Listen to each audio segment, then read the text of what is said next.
Scp! Hello, everybody. It's spooky month!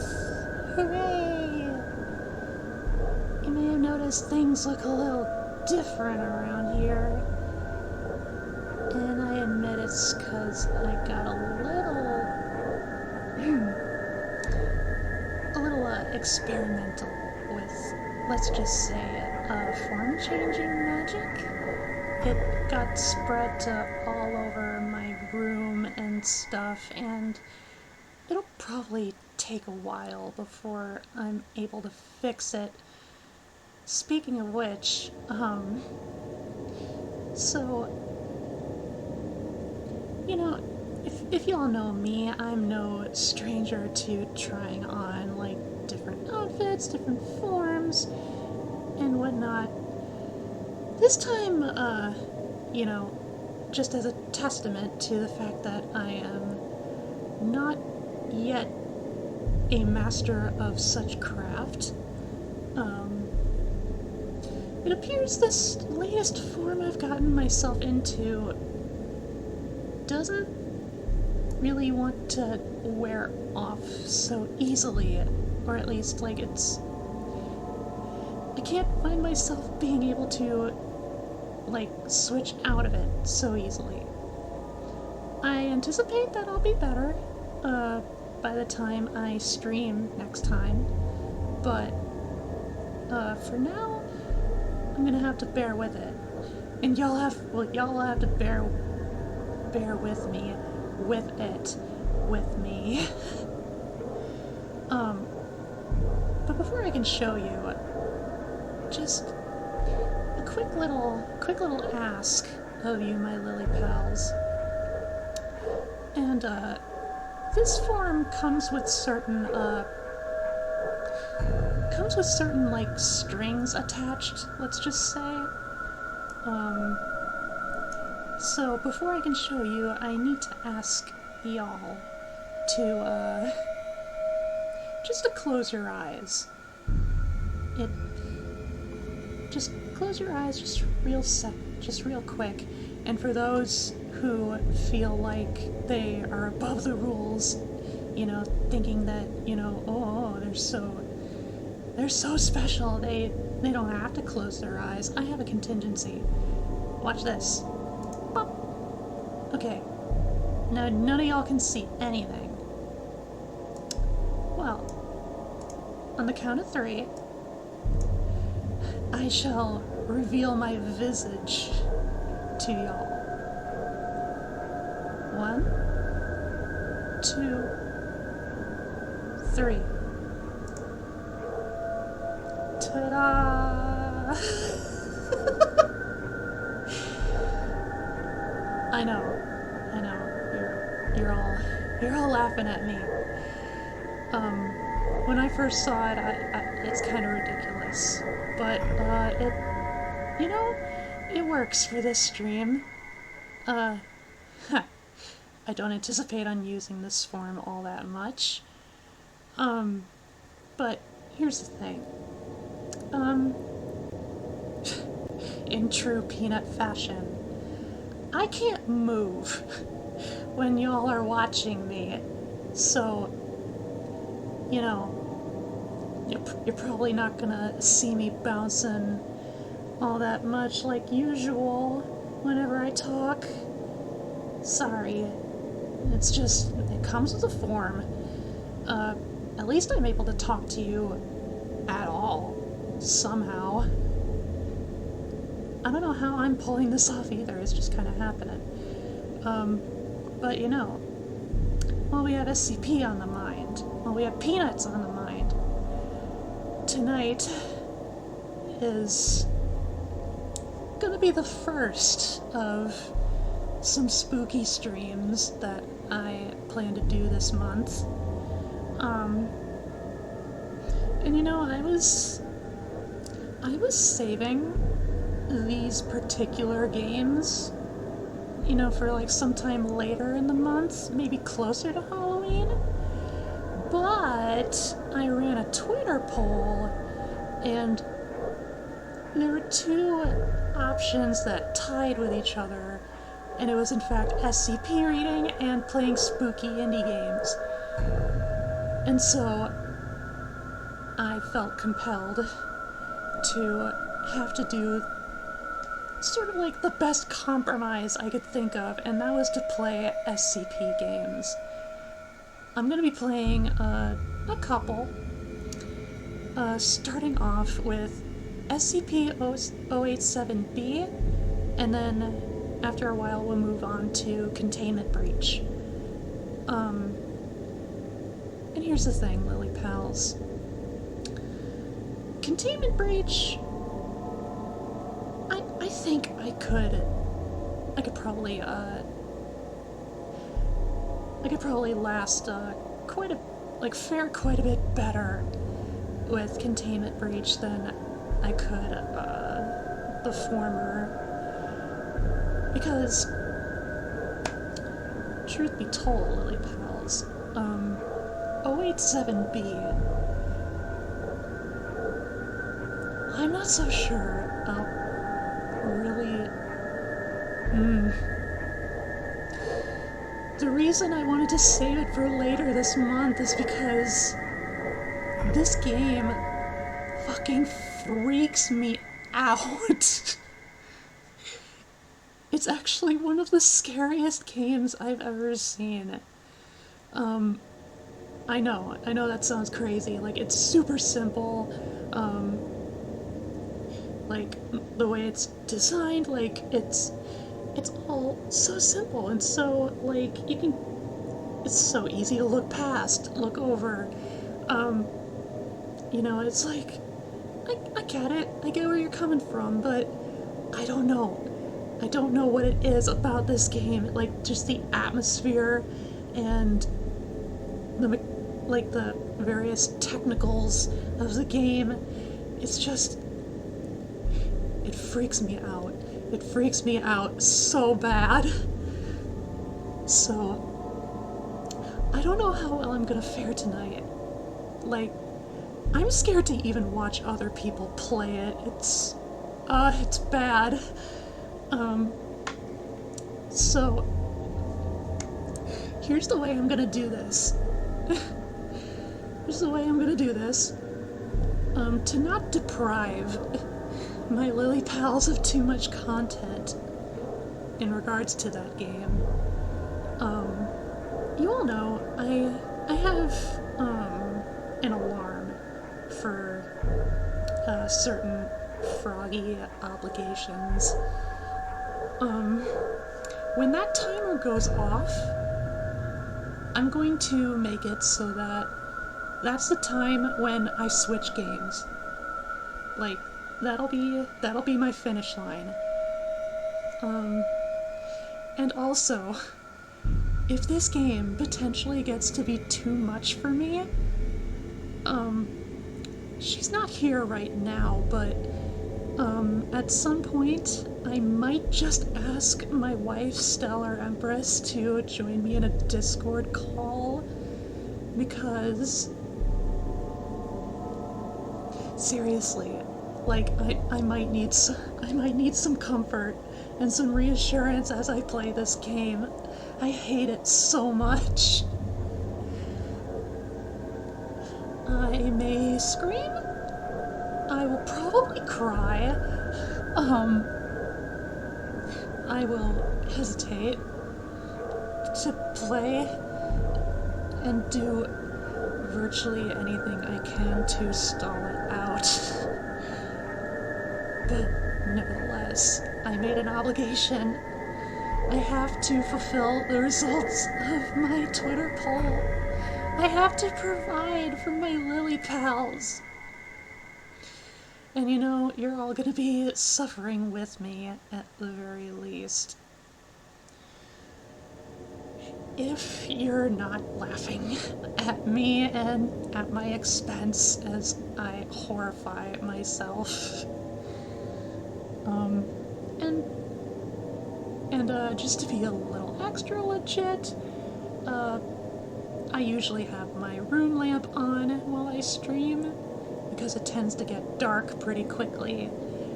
But it's already sunset, and my lamp is off, and it's gonna stay off for all stream. Or at least until I finish Containment Breach. Like,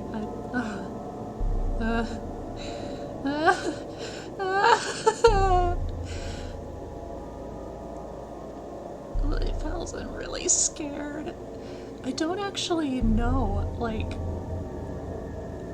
how well I actually fare with horror games in general. I like to think, like, I've seen enough horror games where, like, you know, like, a lot of the same beats and such are just, like, I've grown somewhat resistant to a lot of various scares.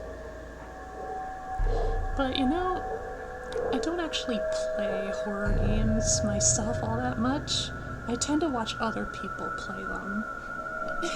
and only have to do everything secondhand.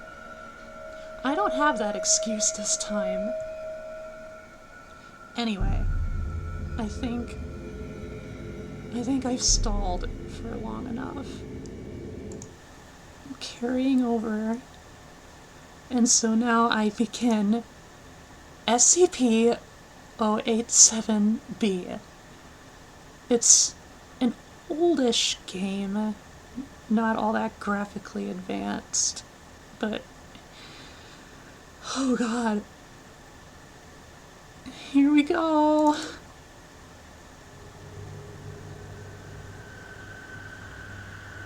Outside the SCP-087-B. Please proceed with caution. Oh my god.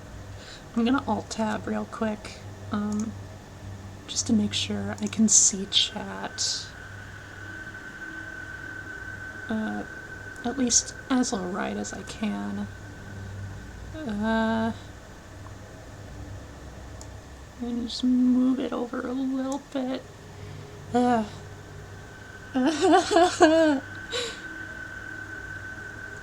Alright.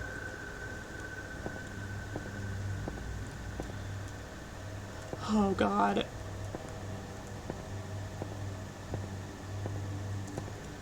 No! No!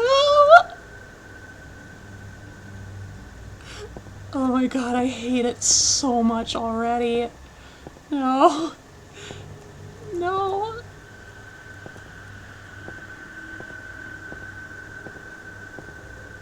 Oh my god.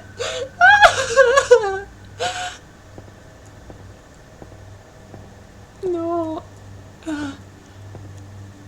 So, the thing about this game, it's heavily based on SCP-087, but it's not a perfect one-to-one. I know that much. The radio signal seems to be getting weaker. Got it. Got it. Oh god.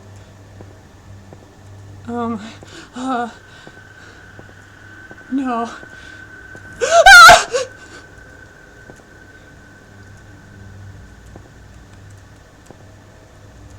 Oh fuck.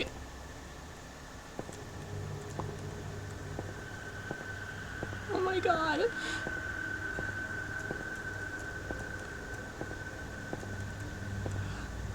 I am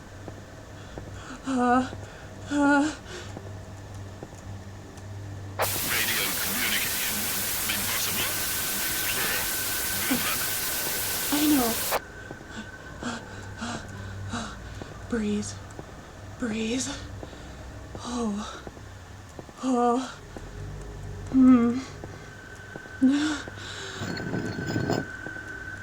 Oh god.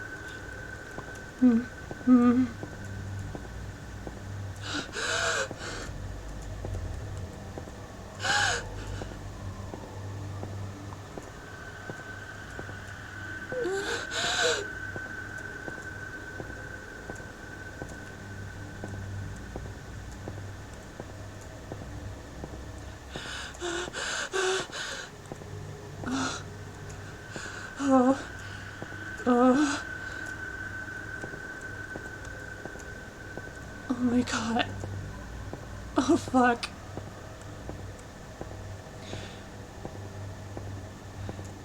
Are there any lily pals in chat?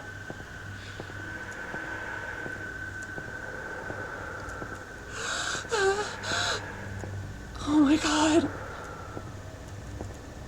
12.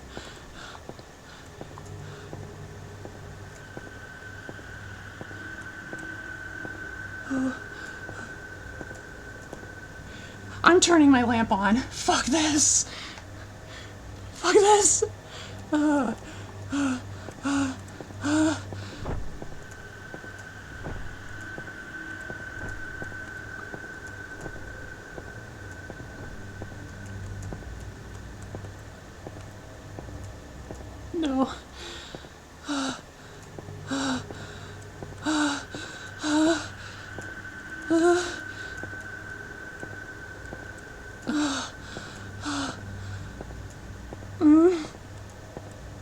I'm not even claustrophobic, really. It's just, it's so dark, and I'm all alone. Fuck, man. I can't stand this. Mr. Dippity, hi. Yeah, I'm kind of hyperventilating. Just a bit. I hate this game. I hate this game so much. Fuck. Jesus. Oh, this makes me so anxious.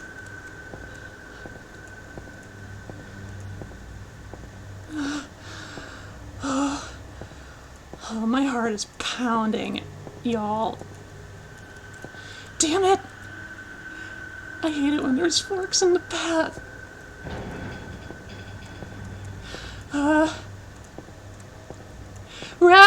Rem, hi! Hi! Hi! I'm not having a fun time right now!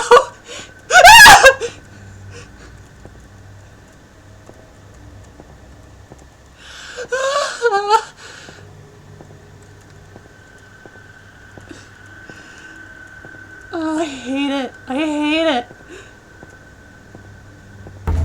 No! No! No, where is it? Where is he? No! No, no, fuck, fuck, fuck, no, no.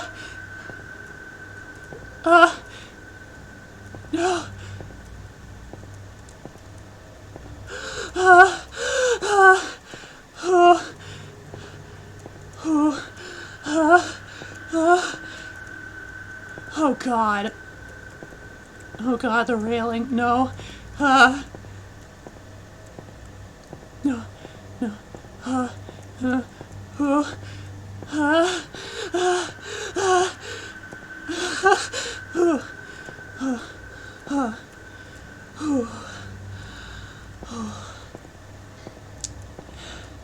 Is he?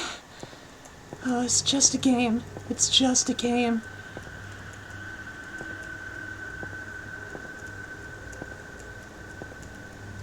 I have a headache if I keep breathing like that. I'm sorry. I'm sorry. I can't help it. This game, it does things to me, man.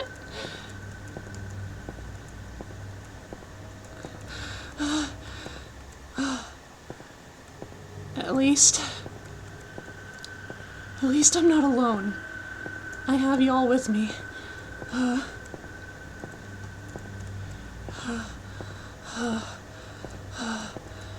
Just keep cheering me on.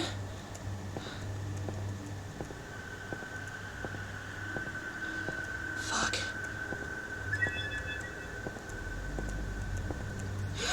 Oh, wifey. Wifey. Thank you. Thank you for this. Ah! Thank you for sub. This is the game, baby. This is the game that freaks me out really bad.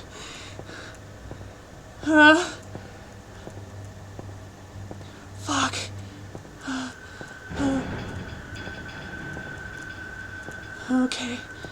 Level 30.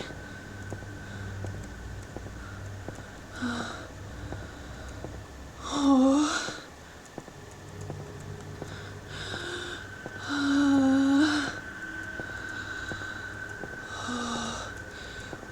Why so many rails?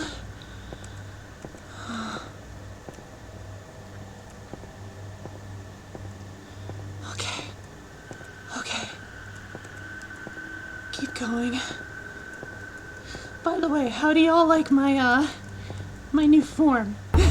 No! No! No! Oh. Okay. Okay. Okay, it was that one. Okay. Okay.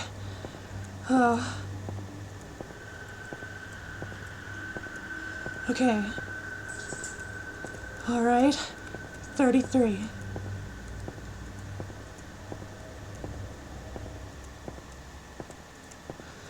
Fuck.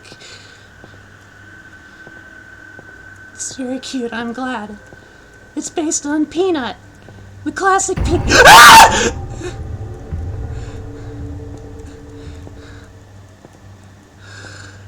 Not okay!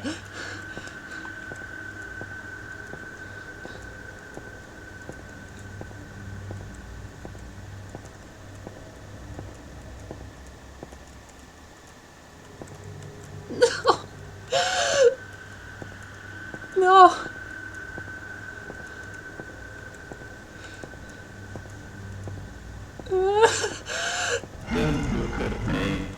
Oh no. Oh no. Oh no.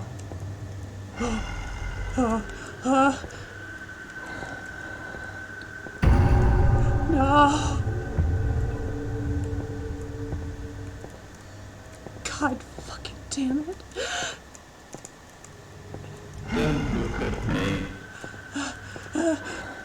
No.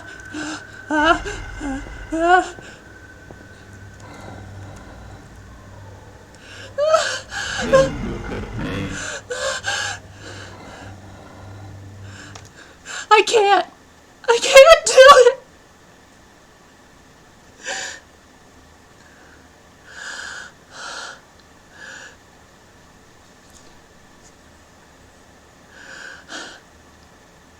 I can't.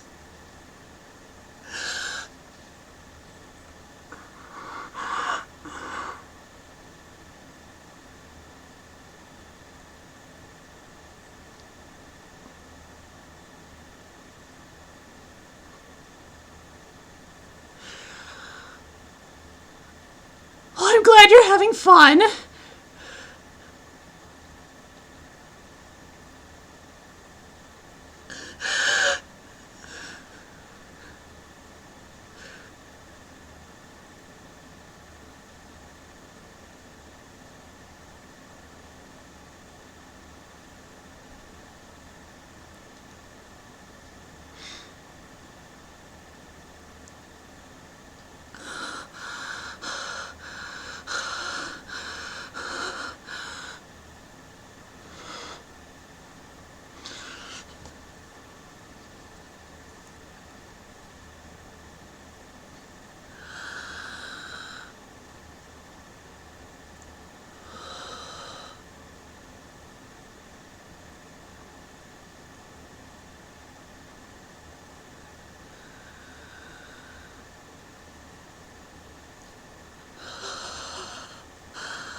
Good point.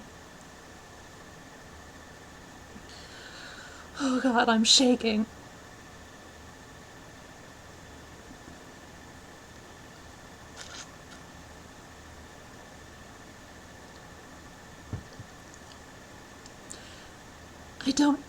I don't have water, but but I have coffee, and thanks to my ADHD, caffeine doesn't work as intended. It may help calm me down.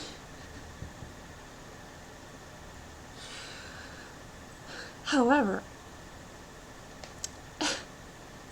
even so, it turns out there wasn't a whole lot of coffee left over from this morning, so really it's only about like 60% milk with the taste of salted caramel syrup.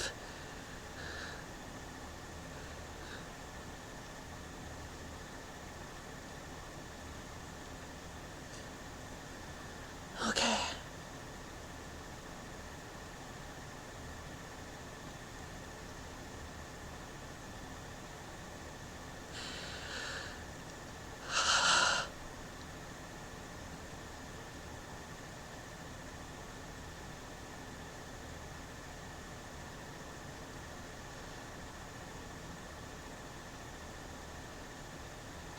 Coffee would be the worst for this. Well, again, even if it is caffeinated. ADHD. Ooh, it means I'm potentially safe.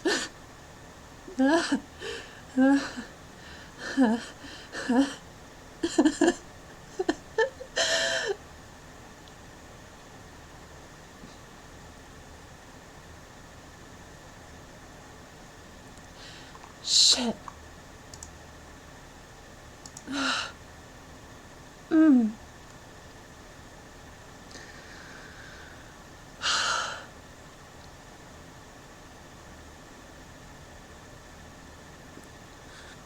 Setting frogs down. Thank you, Ro. I really, really need them.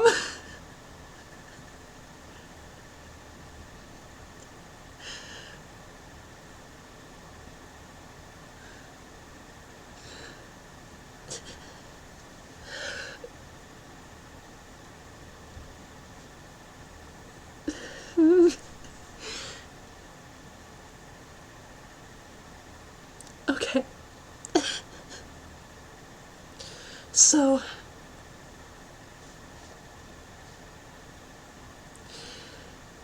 it just goes to show. It goes to show. If I'm gonna play this game in the future, I need friends with me. I can't do this. I can't do this by myself.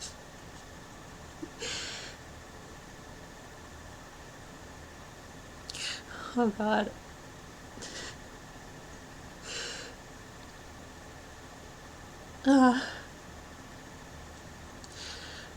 My eyes are a little wet, as anticipated.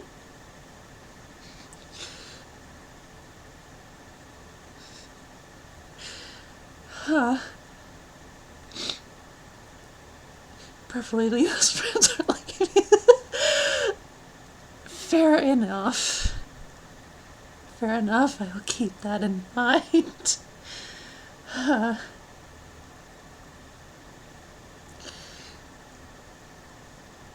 Okay. So unfortunately, I'm gonna have to break. I'm already gonna have to break my word on 087B. I can't take it. I can't take that shit. So instead, I'm gonna change the category to SCP Containment Breach. This one I know for sure I can handle much better. I've played it before, on my own, and I think I've seen it enough times where, like, nothing really surprises me all that much. Like, I know all about what to expect.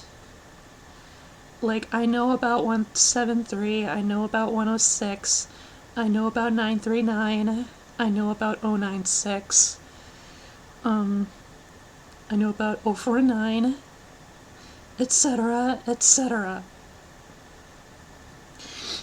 So, I think this time it's not so much that I'm gonna be scared.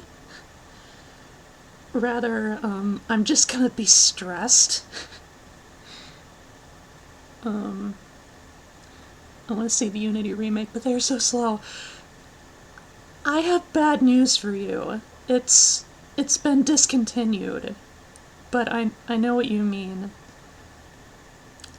I'm gonna be playing the original. Yeah, not the Unity version. So yeah, I think, so I'm just gonna go in and find, Containment Breach. And there it is. I think the variety of SCP, or like SCP entities, pretty sure someone will take the handles, probably, hopefully. I don't know if, like, it would be, like, directly passed on, like the Unity remake immediately over to, immediately over just to people. You know, there very well may be a team that tries to start from scratch again. But, you know, anything, absolutely anything would be good at this point.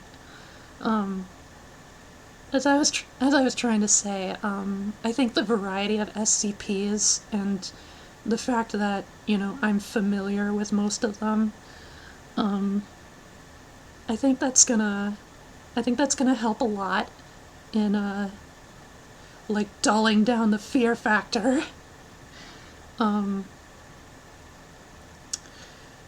Again, I think I'm mainly just going to feel stress because I know about, like, 108 or 106, and generally the thought of being chased by 106, like, just thinking about it, it kind of, it's probably going to annoy me more than actually scare me.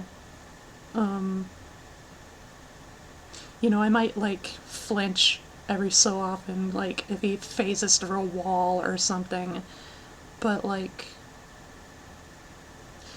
I think the main difference between Containment Breach and 087B is that, like, 087B has entities that are not related to the actual SCP. Like, they're completely, like, just, they're completely just, in that game, like, and just in that game, and it doesn't help that they're randomized.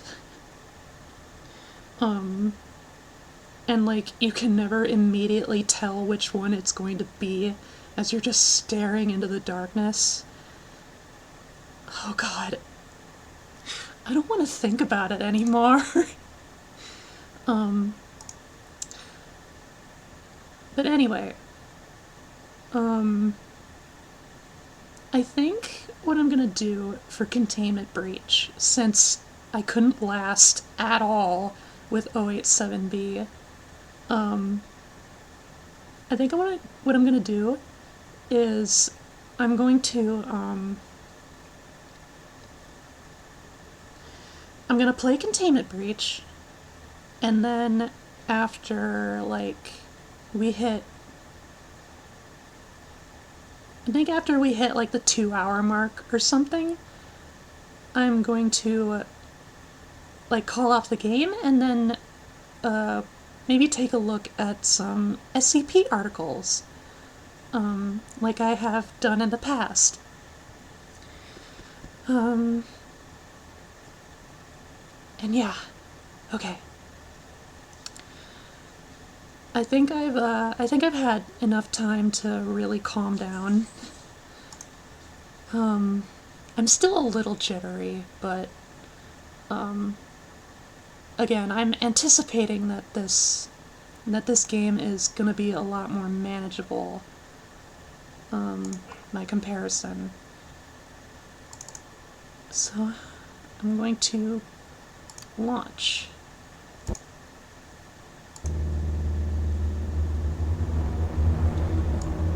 Move the window over.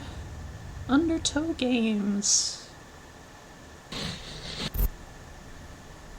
Third Subvision Studio. I really like that. I really like that logo, that mascot. Looks cool. Devil! Devil!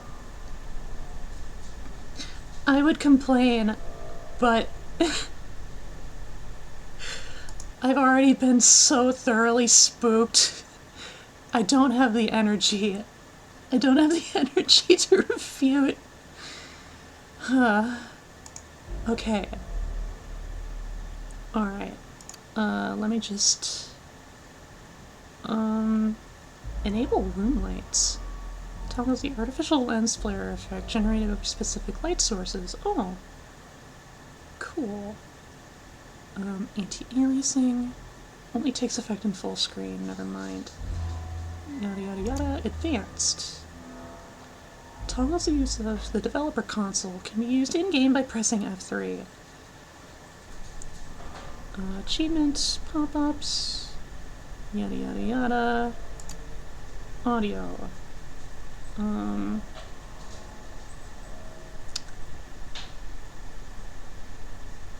think, well, if anything gets too loud, I can just turn down my headphones. Okay.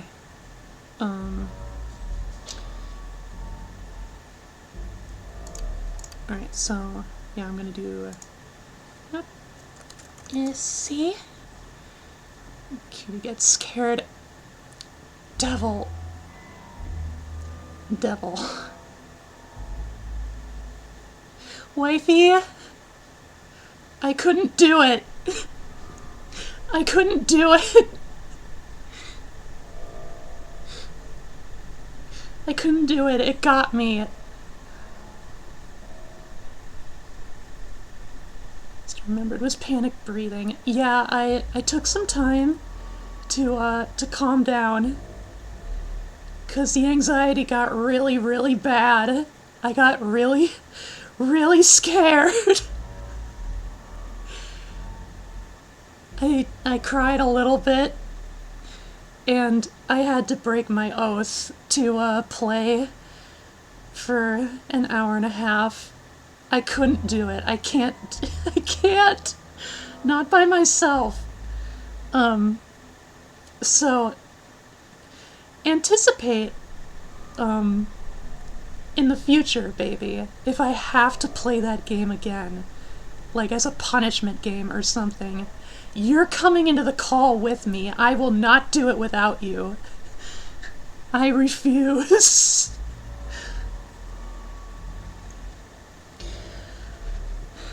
This game, I think I'll be able to do better with, though. Okay.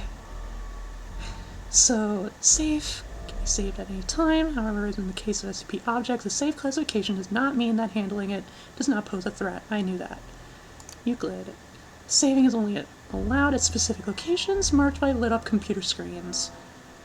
Objects are inherently unpredictable, so that reliable containment is not always possible. Horror wives will live in abject terror of the unknown together. Baby. Baby, it got really bad.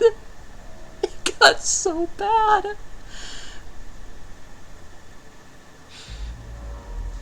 The game, it does things to me. I'm just refreshing myself on the settings and stuff. Keter class objects are considered the most dangerous ones. Same can be said for this difficulty level. The SCPs are more aggressive, and you can only use one life. When you die, the game is over. So that's hardcore. Okay. And then custom.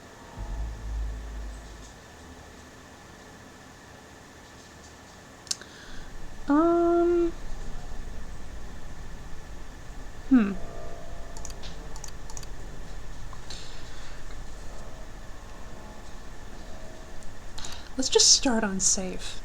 Start on safe. And we'll see how I do. Intro sequence, yada yada. Alright. Containment breach. Here we go. I gotta dip my toes into it, Mr. Diffity. If I'll do okay, I'll do harder difficulties.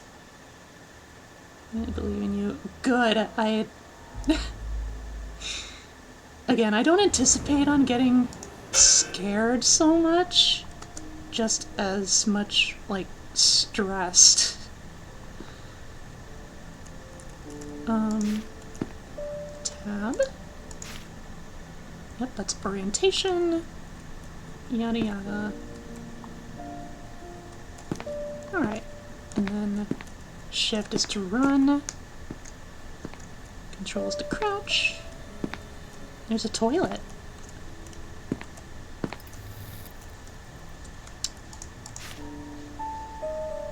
Yup. D9341. Memorize your detonation. Full cooperation. Yep. Be released at the end of the month, you will be granted an absolute pardon for all your previous offenses. Hey, they've got some work for you.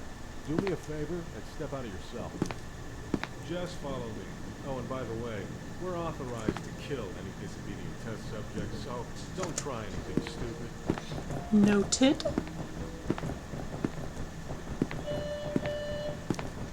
Attention. Dr. Caldera. Report to storage facilities G5. 4. Schedule security inspection. So you've seen good movies lately? I don't really watch movies. I mostly just read books. Yeah? What kind of books? Horror, science fiction, anything like that. You're kidding. What? Your whole job revolves around horror and science fiction. Except, you know, it's not actually fiction. Well, actually, I'm planning on writing a book about Yeah, look, no offense, but I've already lost. Just get in there and follow all the instructions, and you'll probably be fine. Or maybe you won't be. Either way, I don't really care. Oh, and by the way... Thank you. I already know this. Alright. Also, hello, TV's Frank. Hey, buddies. Attention all Class D personnel. Please enter the containment chamber.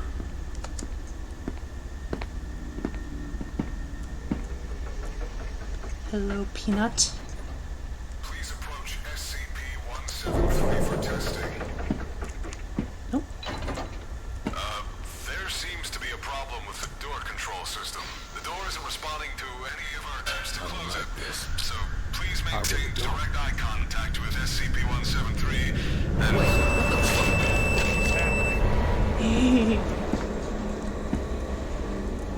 Mwah. Good boy. Oh, shit. Press F5 to save.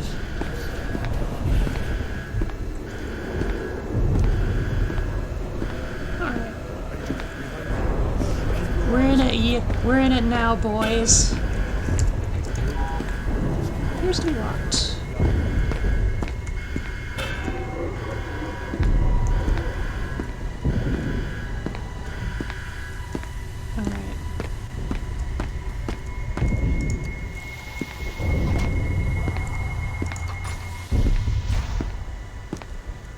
Alright. That's an elevator. I don't need to go there yet. Whoa!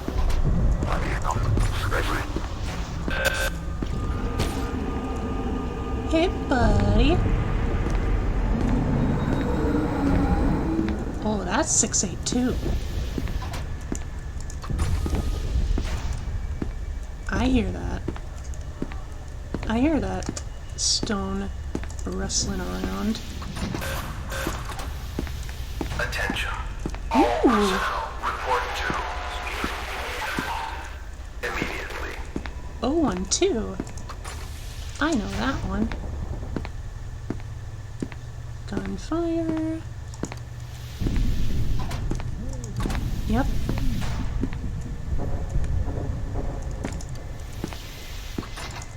Oops. That's... Nope. Can't go that way.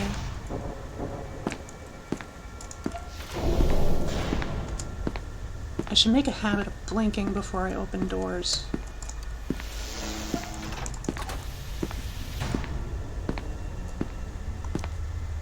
Alright.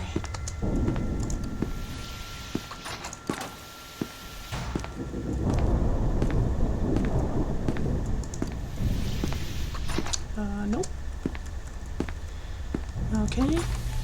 That was all for nothing. All fruitless.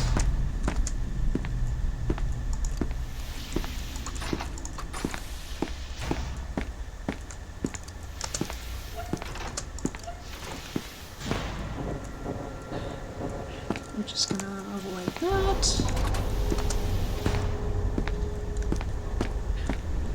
Was this door always open? It's so dangerous.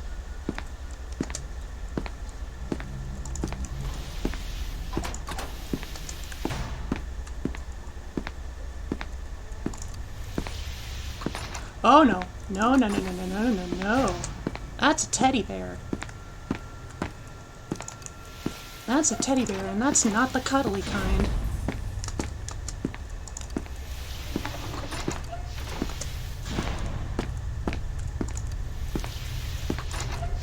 Okay, I'm back here.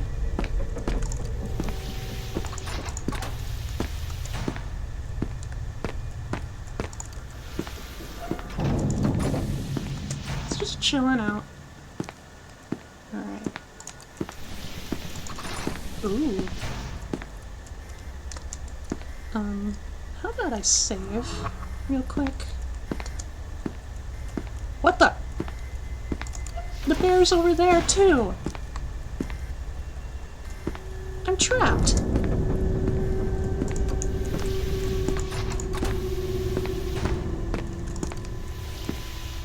Wait, I went that way.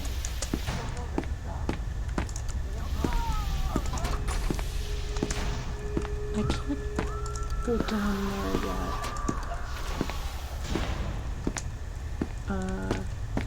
Anything grab over here? No.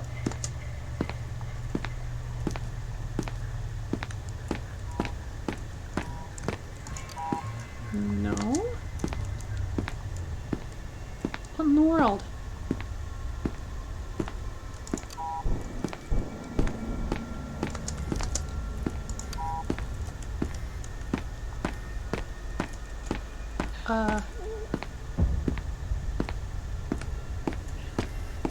I think,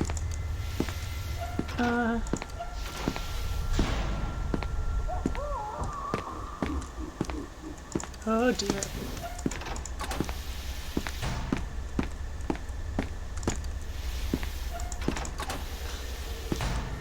Wait. Does the bear despawn? No.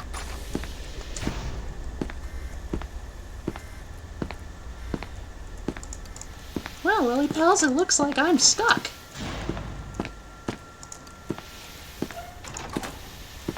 Can't go that way.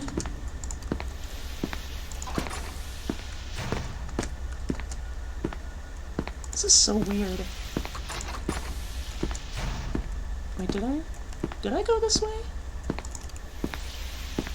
Yes, I did. How about this way? Yes, I did. Am I gonna have to take the elevator without my proper preparations? 'Cause that kind of bites.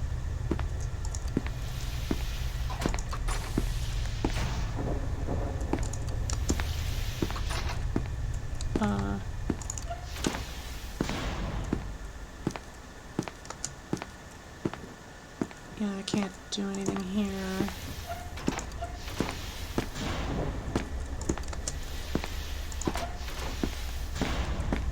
Da, da, da, da, da.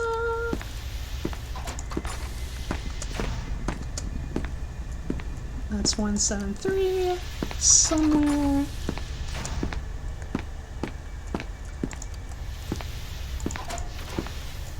Can I make any progress?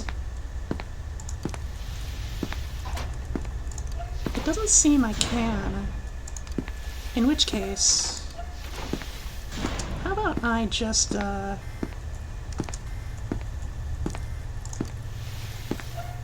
go see the bird.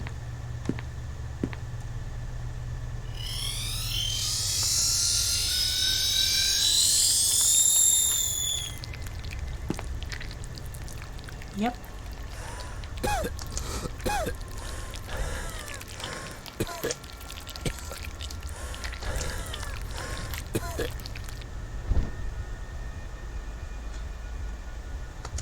There's a freebie for y'all. Yeah, it's quite horrifying. A dead body covered in ears was found in Redacted. Subject was presumably attacked by an instance of SCP-1048-A and suffocated to death by the ears. Body was sent for autopsy. I think we need a different seed.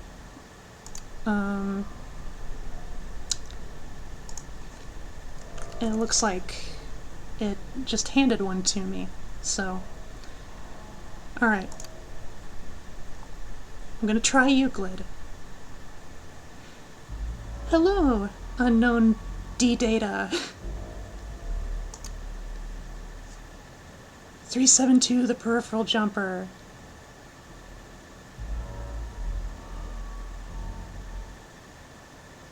Oop.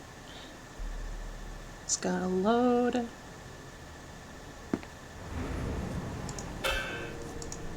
Oh. Intro sequence all over again. Whoops. Unknown data. Yep. Yep, yada yada yada.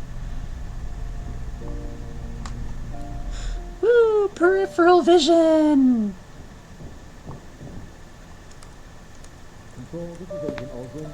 I need a request to open up cell 311.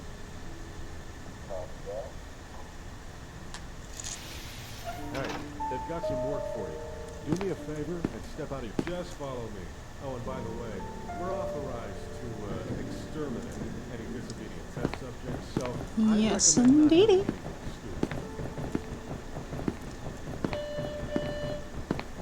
Attention, please. Security. Team 7A. They will have you grinning from ear to ear. Hi. Gate Ba-da-da-da-da-da. Man, I'm hungry. Hey, today's pizza day down at the cafeteria, right? Actually, I think it's tuna casserole. Oh, god damn it. Well, my day's ruined. The only reason I still come here is for the pizza. I don't know what it is about that pizza, but it's delicious. Tuna casserole, on the other hand, is a disgusting abomination, and it should be locked up in here with the rest of these freaks. Okay. freshly brewed coffee is served at the cafeteria. Well, buddy, I got good news for you. There is, in fact, an SCP that is literally just an infinitely refilling pizza box. Either With way, any kind you I like. don't really care. Oh, and by the way, Thank you.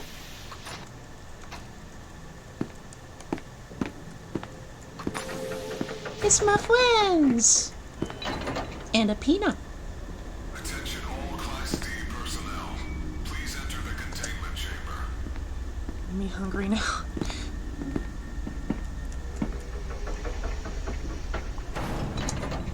Please approach SCP-173 for testing. There seems to be a problem with the door control system. The door isn't responding to any of our attempts to close it. So please maintain direct eye contact with SCP-173 Hello, cousin. Oh.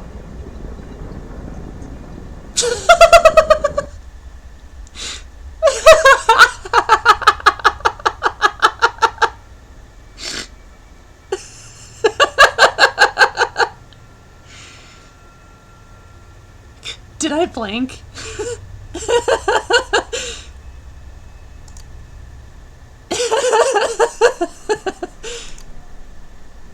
I gotta remember to delete this save, because it is worthless. Yeah. Oh yeah, the gas mask! Gas mask is real neato. Speedrun to death anyway.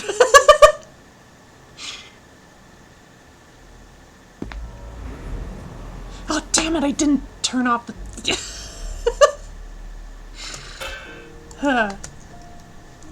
Here, let me just... Okay. Third time's the charm. Let's heckin' go.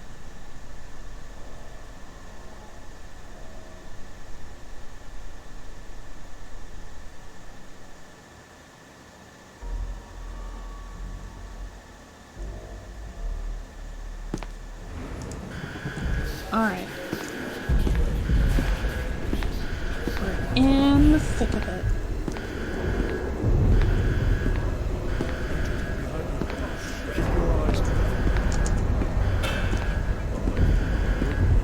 Up.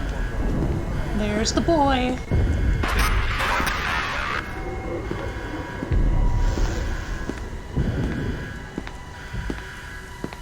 Is he still here?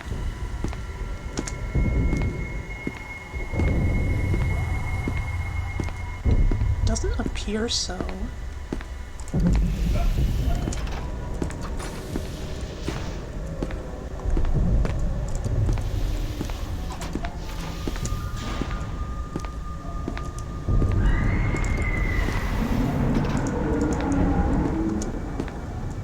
Oh, big angry lizard. Wait. I closed that door, didn't I?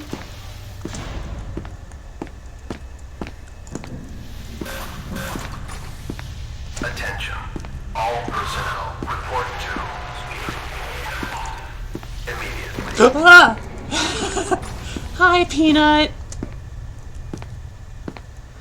Okay. Just gonna go over here. Yep. Yep. Good boy. That's it. Just follow the sound of my voice. Now stay here, okay?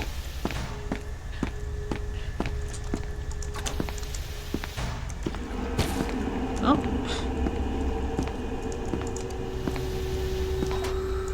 Oop. Get all nice and cleaned up. Da-da-da-da-do.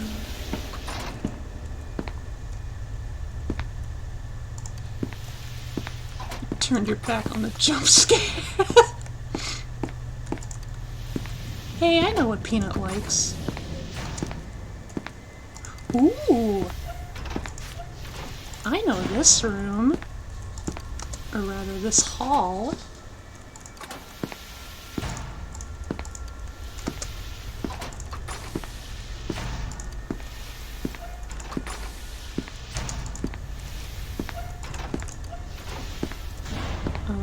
Ooh, battery. 939, that's... Yeah, that's the one in the basement. Oh boy. Can't wait to deal with that one.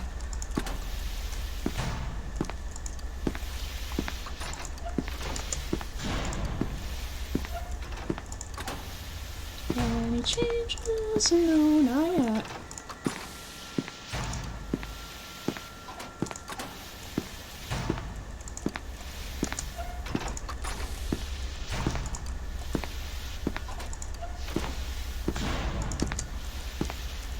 Nothing yet. Ooh. Oh, thank you. I'm coming very handy. Alright. Nothing in here.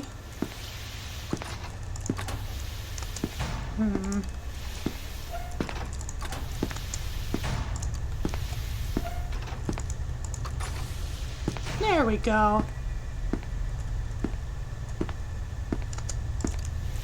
Why am I moving all wonky? Is it just a side effect? Oh! No, we saw you last time.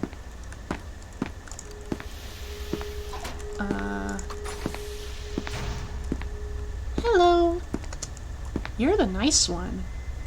Or at least the nice iteration.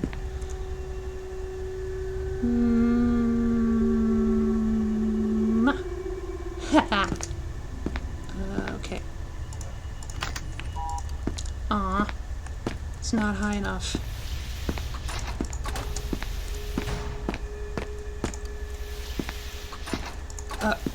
No, I was through here.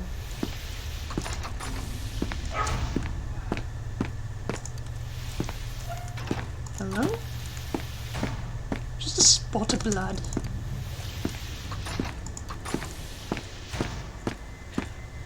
Ooh! The skull.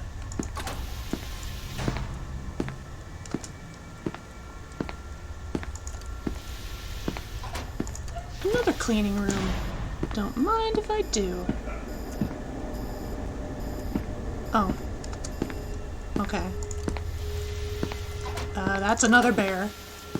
Jeez, they're everywhere! I just rhymed.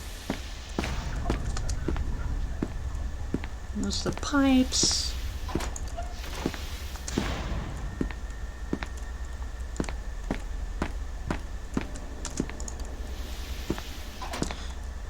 Damn it.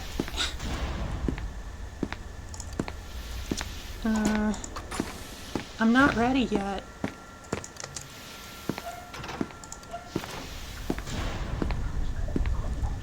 You're a bear, they're a bear, everywhere, a bear, bear.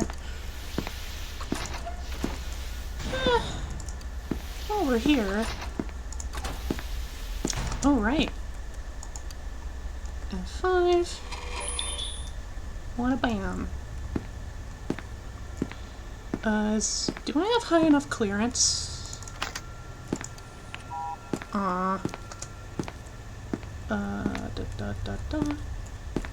Yep, there's a skull.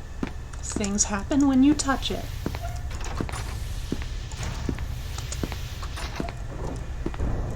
No, I came from there. Why can't I sprint and blink at the same time? Okay. I'll go this way. Alright. Will anything change on the outside if I do that? Or am I plumb out of luck?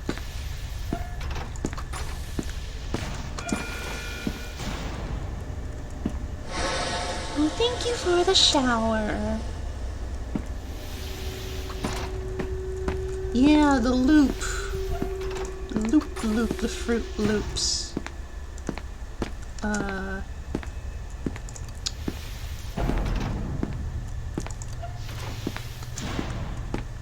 Elevator.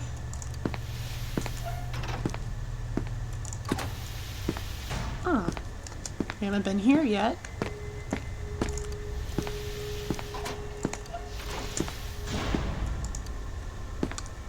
Key card. Okay. Clipboard! 682. Yeah. Whoops.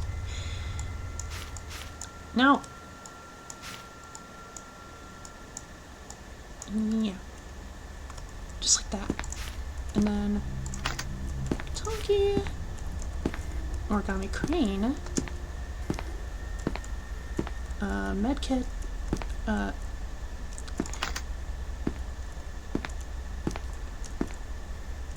What's that? Is that... What is that? Oh, a navigator. Okay.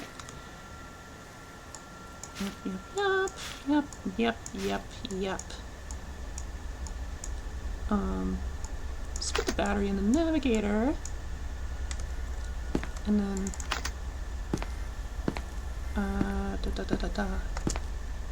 Map database offline.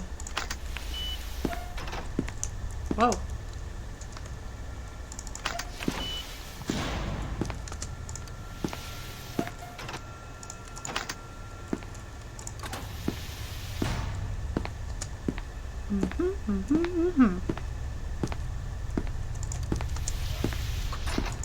Okay.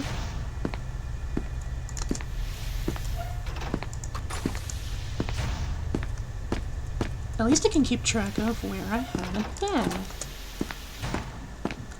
Oop.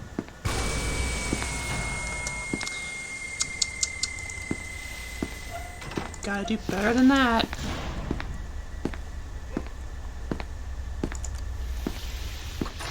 Ooh! Yay! Found the machine, y'all! Damn it!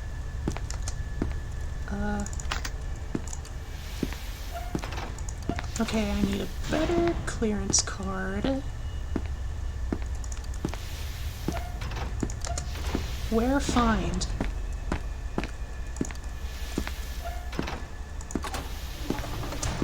Hey, it's you again! Well, a key card? No. Yeah.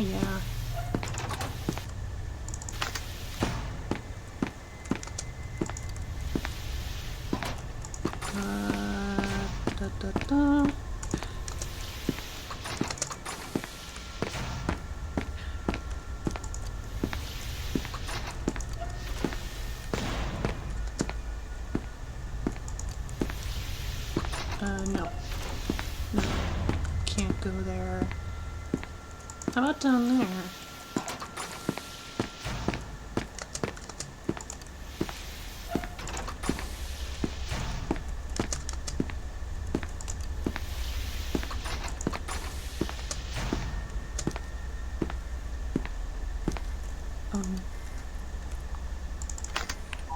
Nope.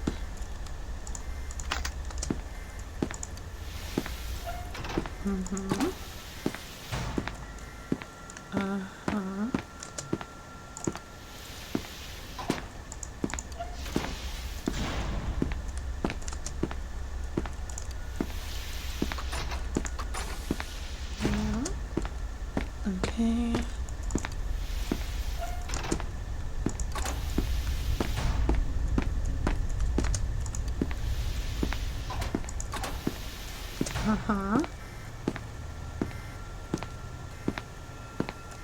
That's a bear. Damn it.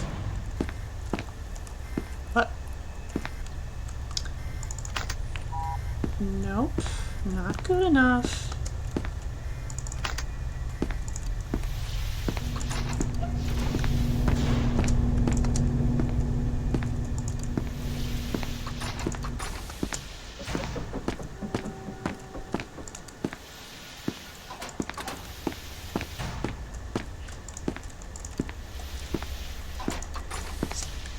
Unbearable.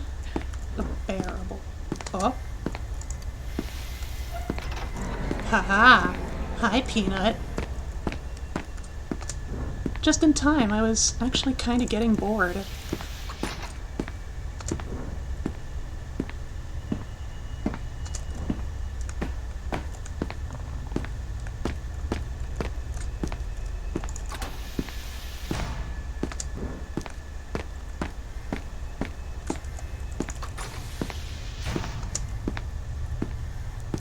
Alright.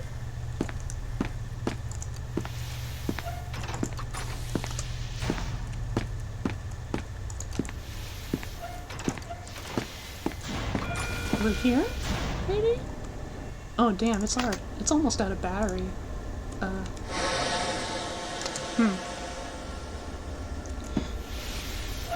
I'd better find batteries.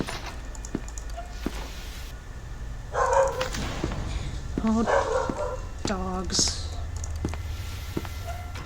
I can't go that way.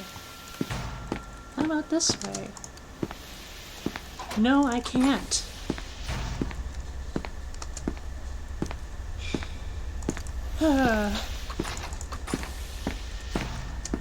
This way? Over yonder?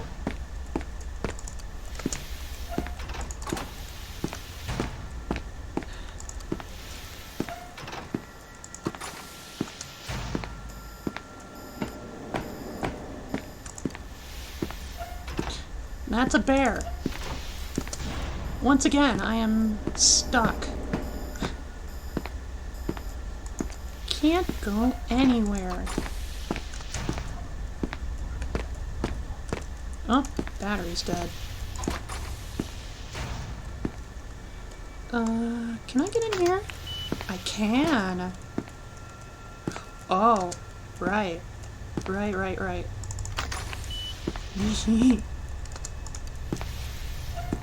Hello, Peanut. Oh. Oh, dear.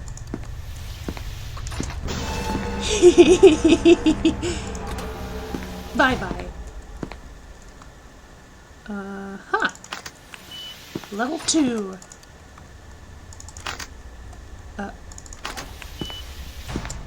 Bye-bye. Progress. Okay, that's elevator.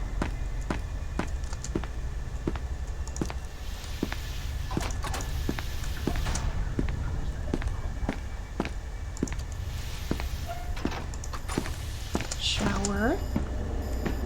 It's not working. That's a bear.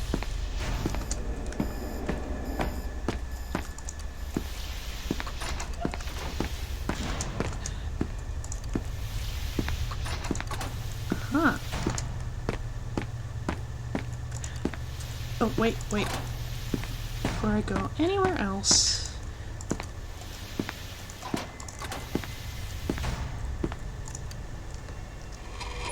Haha.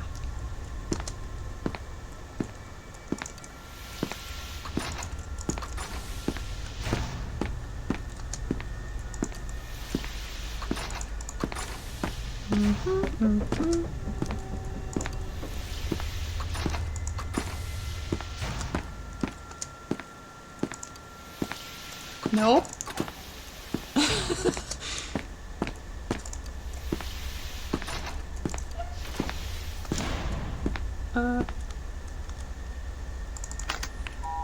Nope.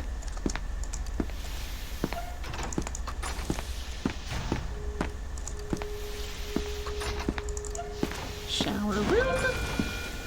Thank you. It's a little hard to shower when I can't move. You know, people are watching me and all.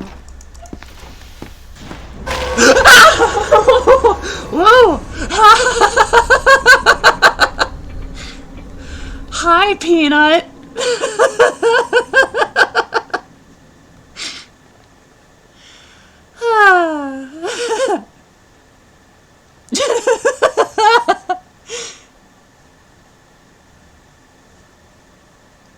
You see, when I get scared in this game, it's actually fun.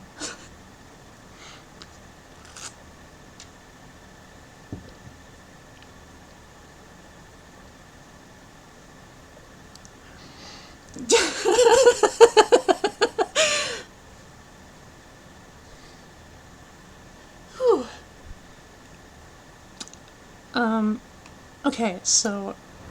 Oh. I thought it was gonna prompt me, like... So, one thing that coffee does do to me, even while the caffeine does not, is it really quickly has to make me go pee. So, I will be right back.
And I'm back. Alright.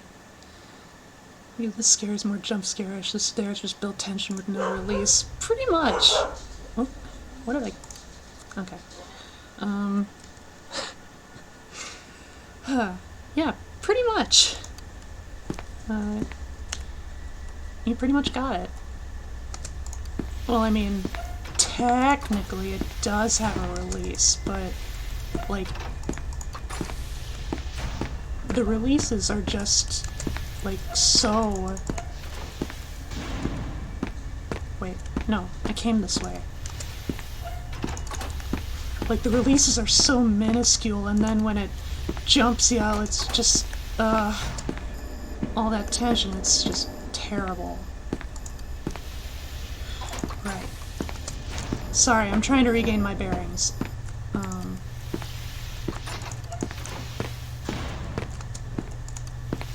Oh, I heard that. I heard that.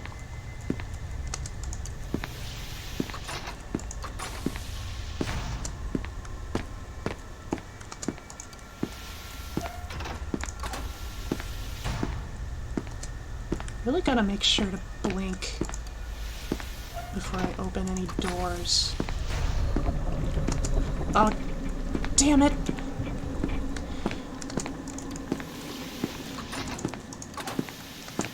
I'm feeling fear over being jumped on. It is true that, you know,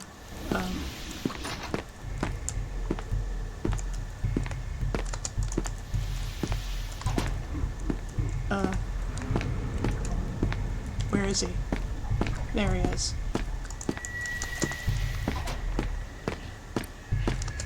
It is true that jump scares are not truly scary. Damn it! Fuck. Yes, hello. Hi. Gross old man flesh.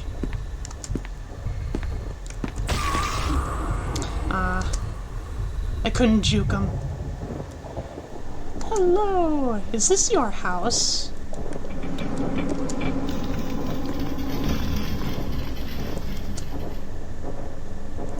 It's definitely got a certain style to it, I must say. Hoo-wee! Ooh, these visuals. Oh, I can hardly see anything.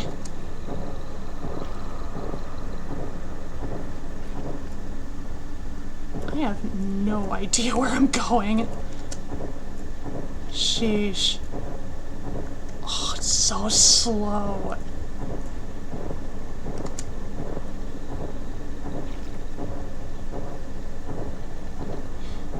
Am I even moving forward? Oh. I am. Okay.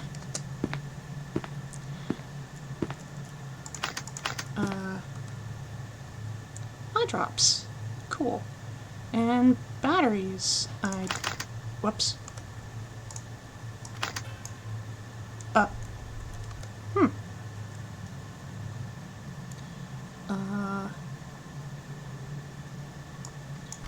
Drop that. Why don't I patch up? It's probably a good idea. Took a painkiller, easing the pain slightly. Good, good, good. Key card. There. Luckily, I have those.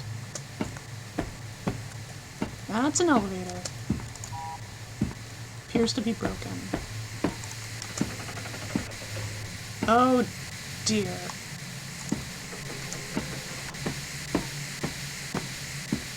Okay.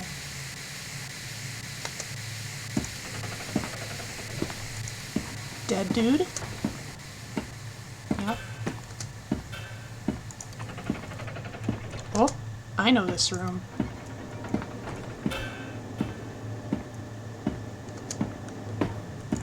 I guess I locked. Ah, ha ha ha ha. Wait. Actually, no. Oh.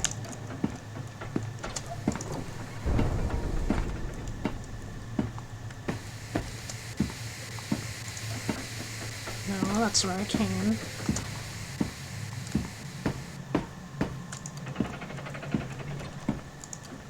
Ooh, the coffin. There's not much point to going in it, though. I suppose I should have guessed after seeing. Whoop!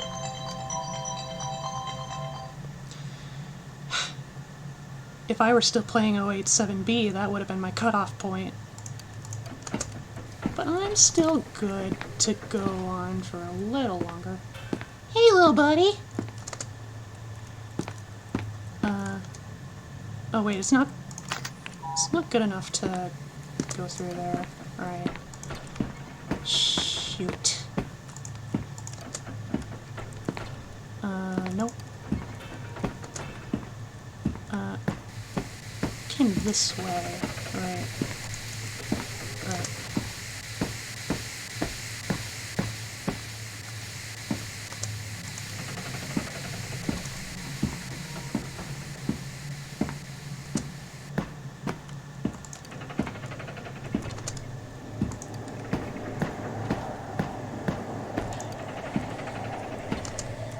Ooh!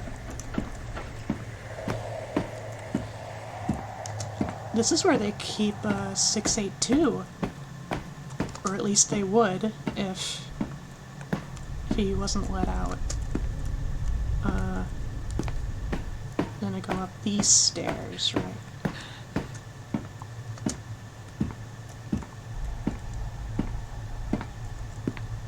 Right.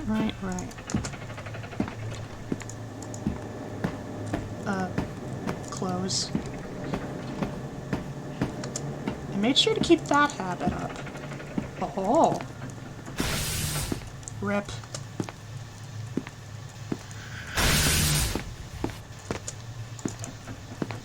Oh. I know this hallway. Oh! Oh, main attraction right here. How did he get out? Oh, shit. No. Sorry. Get away from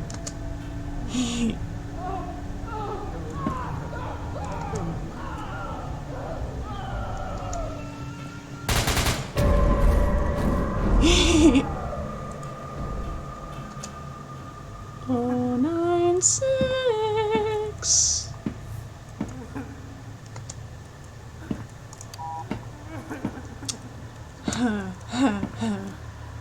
Alright. Ooh. Alright. What the? Damn it! Shit! Oh, there's the guy.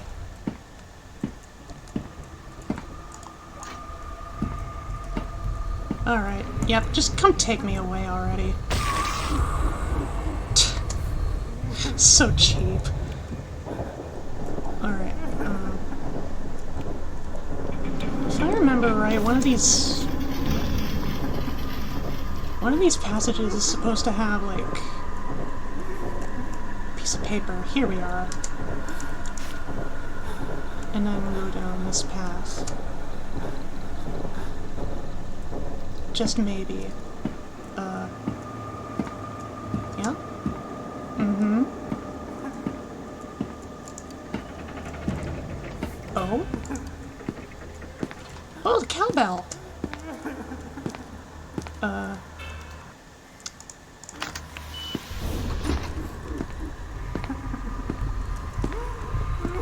What?! Oh, come on. That is so mean.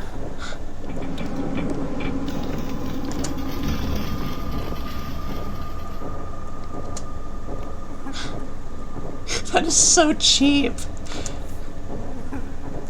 I'm just gonna go away. Ah, yes. Yes, the jumping puzzle. I like how I can still hear 096, despite all this nonsense.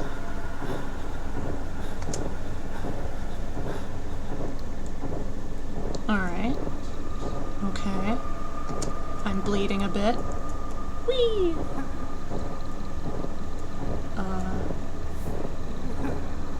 Paper.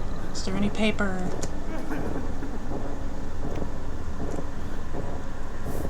I'm just gonna go this way.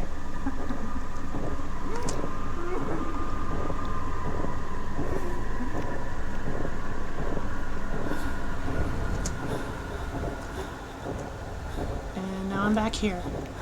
Good. Grand. Fantastical.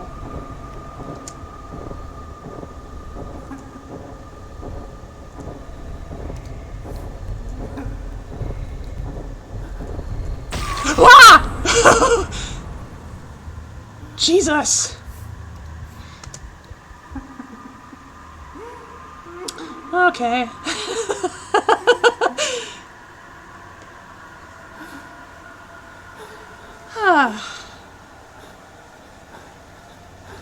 Should I give it one more good college try?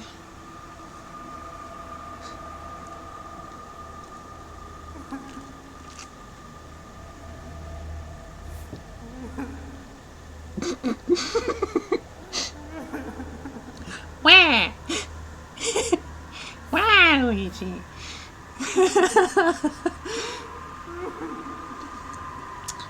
Oh, poor Shy Guy.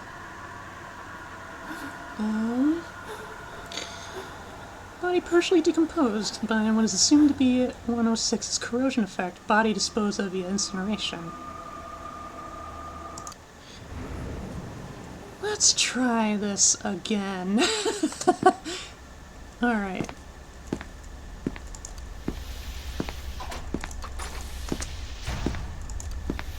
Tekken, go at this again.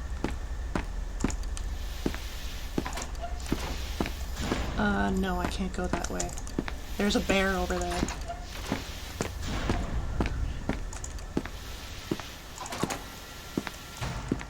Light testing. That's an elevator.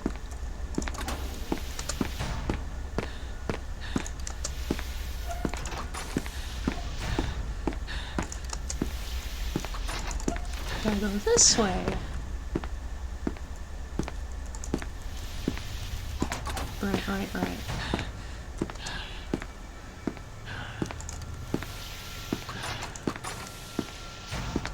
Right. Right. Blink before doors.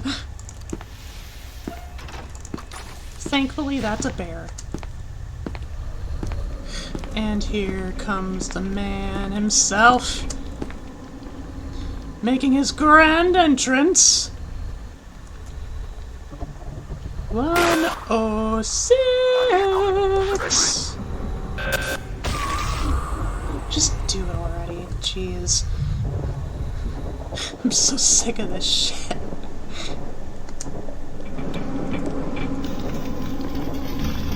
Yeah, let's go! Cheer him on. Alright.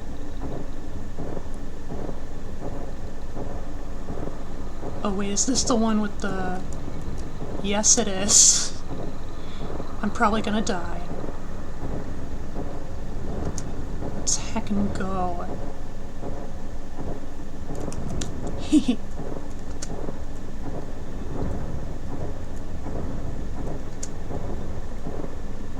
Can I make it? I'm gonna... Okay, let's go. And now I'm here. Haha.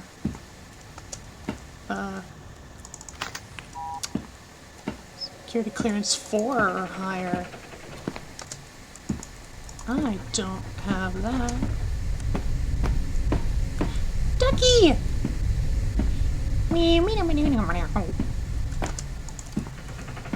Up.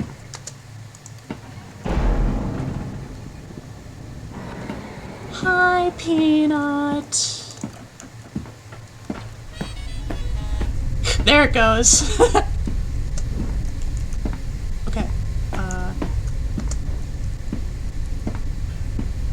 Sheesh.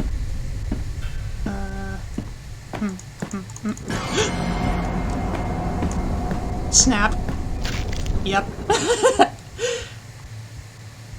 At least we're seeing new things.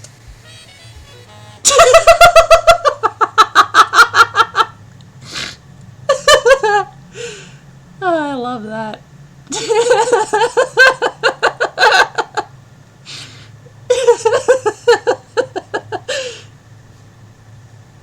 Thank you, Duck. I can always rely on you.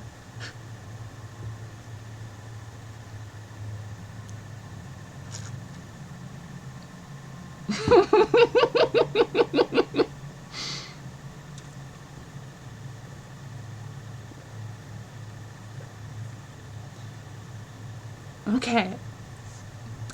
One more try. One more. I can do this. Just double checking everything. Actually, I need to drop this. Okay. Now I go this way.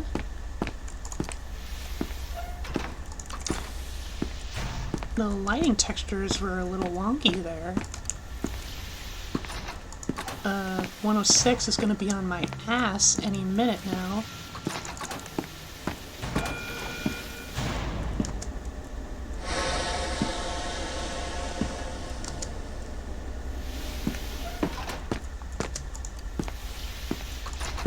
Oh. Okay, he's not here this time.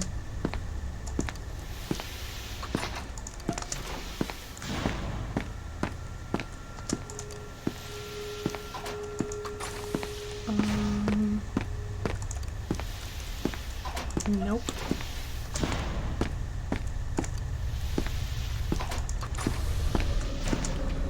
As you come, you should play the stairs again. No! Absolutely not! How dare you? Okay, I'm just gonna... Yeah, once again, I'm just gonna... let him get all up on me. Because he can't resist me. Yep, hi there. Pleasure to make your acquaintance. Again.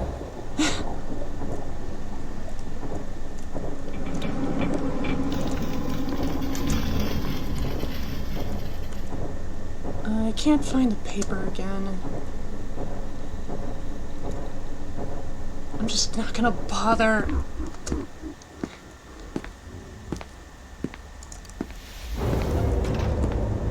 Haha.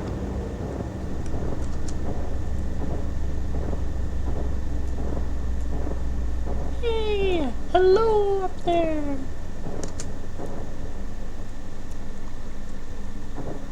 I gotta kneel. Oh, here we go. Here we heckin' go.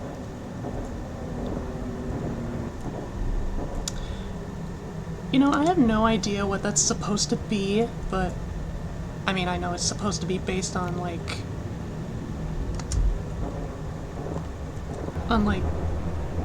fighter plane or something in the war. And I know I'm not supposed to look at it. Although it might not matter much.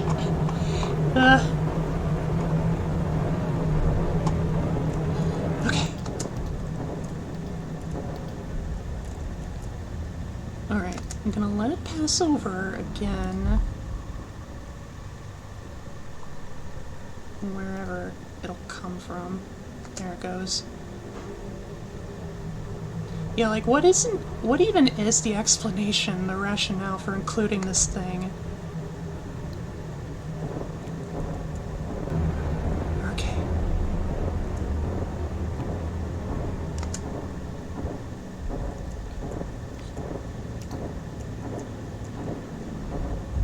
A bomber, yes, a bomber. Wait. Wait, is this where I came? Shit. Nope, nope. Nope, nope, nope.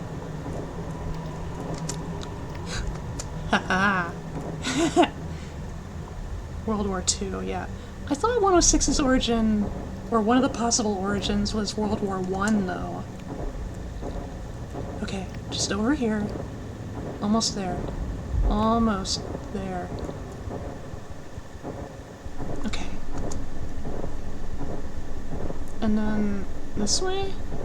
Right? Can't see a damn thing.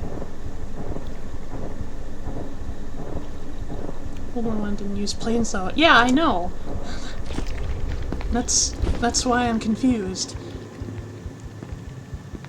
Feeling faint from the amount of blood you've lost. But I have a first aid kit.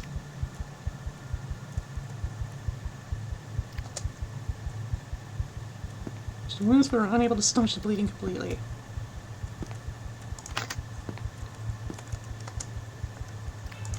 And I'll take that. Yep. What was that? Level 3! Okay, yeah, I'll just lose that. Shit. Blood loss. Too bad I can't save.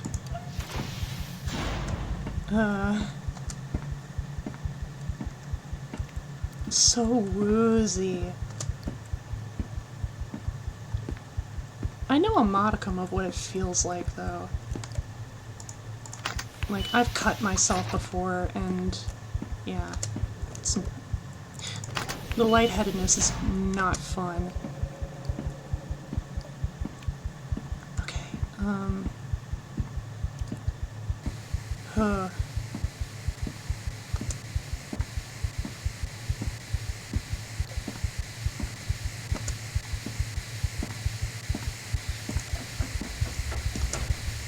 I'm here.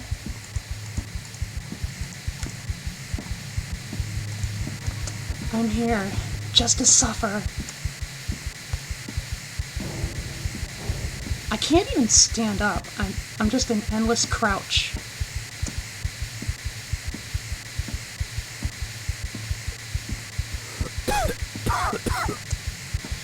Whew. I'm in rough shape. Okay, oh, I got another one. Don't you do that on me.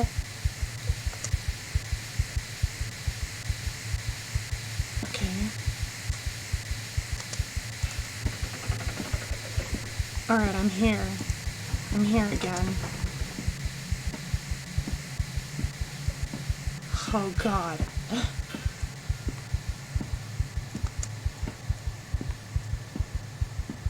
I hope none of this is making any of y'all sick.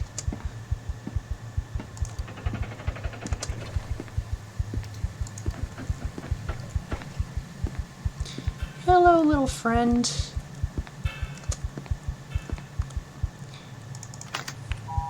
Damn it. Would you happen to know a patchwork bear that can fix me up real good? Not feeling so hot.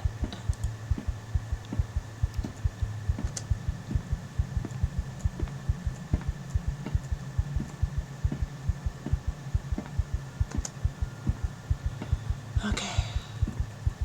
How about this door? Entrance to the coffin. Alright.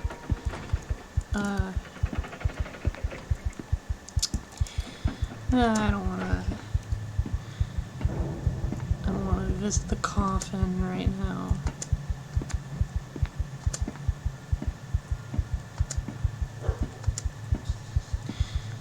Jeez. Ooh! I bled to death. Alright.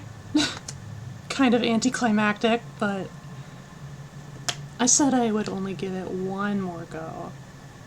I will keep true to that. Scp Containment Breach. Yeah. I did a lot better. A lot better than 087B. Patchwork bear makes me feel uncomfortable. Can't imagine part of my skin being made of patchwork. Well, if I recall correctly, like, it doesn't feel any different than just, like, ordinary skin. Like, it functions perfectly normally, like, as it should. It's just, it's made of felt and, you know, stitches and stuff. It's real neat. And of course it's a very heartwarming. Like the same boat look weird. Yeah, but I mean, you have people with like weird birthmarks.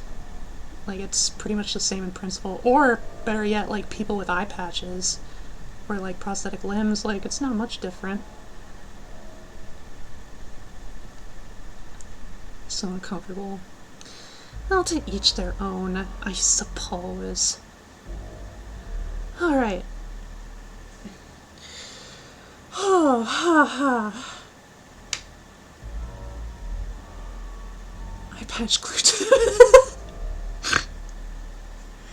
I don't know why, the way you phrase that just makes me laugh.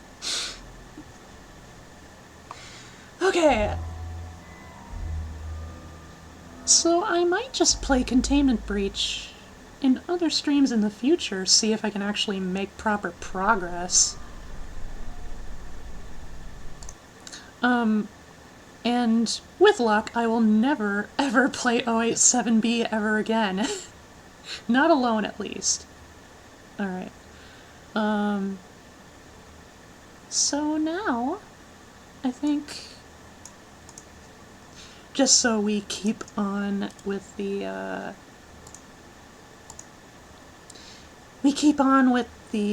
SCP theming, I'm gonna pull up the good old SCP wiki, and let's look through some articles.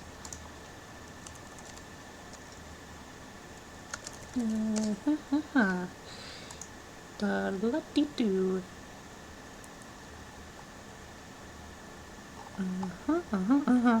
Yep.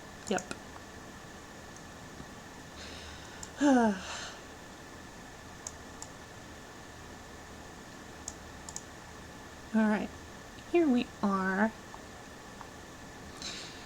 I'm gonna do this like the ordinary way, where I'm just gonna essentially go at random SCP, see what pops up.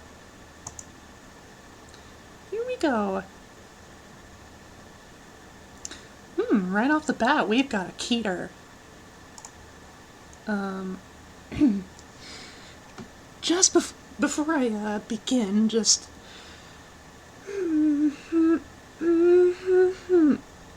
a little bit of stretchy.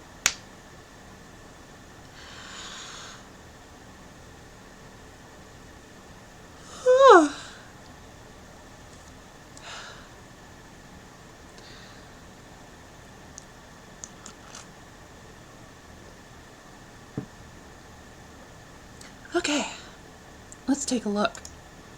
SCP-5513, Object Class Keter, with a rating of 46, not bad.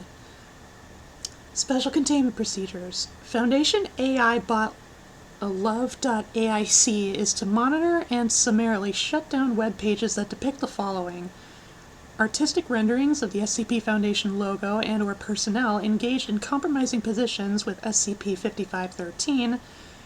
2. Fictional writings or articles based on a hypothetical relationship between the SCP Foundation and 5513. Yeah, just 1 and 2. SCP-5513 is to be held in an intermediate-level Reality Bender human containment suite outfitted with Level 4 thaumaturgical reality dampeners. Any request by SCP-5513 for an interview, date, or interrogation must be held in an appropriately designed reality-controlled cell. No Foundation personnel may reveal their face to SCP-5513. As such, security personnel must wear full black headgear. Assigned researchers who conduct the interrogation must wear a full-face plate mask inscribed with the logos of various anomalous associated agencies, such as the SCP Foundation, Global Occult Coalition, or Chaos Insurgency. The assigned researcher must follow a pre-generated script written by Foundation-employed romance authors. Over here, an image of 5513 on the left, and the SCP Foundation on the right. During Group Date 1, taken by the Chaos Insurgency. 1, played by researcher Not Mean? I'm not sure how to pronounce that. And 2, played by researcher K. Alistair. Description: SCP-5513 is a 17-year-old female reality-bending humanoid of Japanese ethnicity who refers to itself by the name Kanako Nanami. SCP-5513 believes that it exists within a romance simulation video game, known colloquially as a dating sim, and prejudicially behaves with other individuals as if they were characters in this game. Furthermore, its reality-bending ability distorts the local environment to fit in with this preconception. SCP-5513 abnormally conceptualizes the concepts of individuality and institutionality. It conjectures that the ethos of entire organizations are wholly personified by those wearing masks of said organization, and disregards those that do not fit within this framework as side characters. Practically, this is how SCP-5513 refers to security personnel and other extant individuals. Oh, by the way, I need to change the category to just chatting. Okay. Periodically, SCP-5513 requests for a hangout, get-together, or date with one of the humanized organizations, and this request may be granted in a secured cell. Once in the cell, the walls, floor, and ceiling warp into several possible layouts. At this time, the assigned researcher must act in an exaggerated, oversimplified manner that is congruent with the expectations of SCP-5513, i.e. that of a stereotypical, over-emotive romance character. The following are some examples of SCP-5513's intermediate-level reality bending. So, change on reality, environment positive, personnel negative, location and time, interrogation room 14, site 041, on January 21st, 2020. Impetus, SCP-5513's second request for a date with the SCP Foundation represented by researcher Alistair. Reality change. Upon entering the interrogation cell, the interior of the room was transformed into that of a standard American high school classroom. Testing by researcher Alistair has shown that the dimensions of the room were altered and the walls appeared to have dematerialized. But there still existed functional barriers within the confines of the classroom. 2. Environment positive, personnel negative. Same place, but on March 4th, 2020. During the end of the weekly interview, SCP-5513 clasped the hands of the Mana Charitable Foundation, represented by researcher Sakura, and asked if it was possible for them to meet again soon. At that time, SCP-5513's cheeks flushed red and it tilted its head down. Reality change. At the moment of clasping, the wall's coloration changed to pink. A light pink mist spread on the ground from an unknown source. After affirmation by researcher Sakura, the walls reverted back to their normal gray hue. Environment negative, personnel positive. Location Annex Hallway 12B, Site 041, February 1st, 2020. During transfer of SCP-5513 from its containment cell to the newly constructed dating chamber, SCP-5513 noticed security officer Izumi Takahiro without any proper headgear. SCP-5513 furrowed its brow and spoke in a low-toned voice. Ugh, I hate glitches. Reality change. Security officer Izumi Takahiro disappeared at the moment of eye contact with SCP-5513. He was later found in Hong Kong, however, without memory of the incident. The following interview was the first group interview that SCP-5513 requested with the SCP Foundation, represented by researcher Not Min, the Chaos Insurgency, represented by researcher K. Alistair, and the Serpent's Hand, represented by researcher Hiro Hirokumi. So, Group Date 1, April 13th, 2020, Dating Chamber 1, Site 041, Purpose: pacify SCP-5513 through granting its request for interviews. Identify potential unknown aspects of SCP-5513 anomalous effect. Note: SCP researchers Min, Alistair, and Hirokumi have been instructed to not speak or act in a clinical or professional manner and have been directed to act as personifications of their assigned organization. SCP-5513 seemingly responds positively to this type of fanciful or otherwise whimsical conversation. All actions and words are assessed and tracked in real time by an outside observation team who discreetly communicate to the researchers through earpieces. Recording start. When SCP-5513 enters the chamber, the volumetric dimensions of the room outwardly alter and the walls of the chamber appear to show a beach during sunset. The floor of chamber slowly transforms from concrete to sand. Chaos! I'm so glad you came. You never really respond to my messages. She pouts and puts both hands behind his back.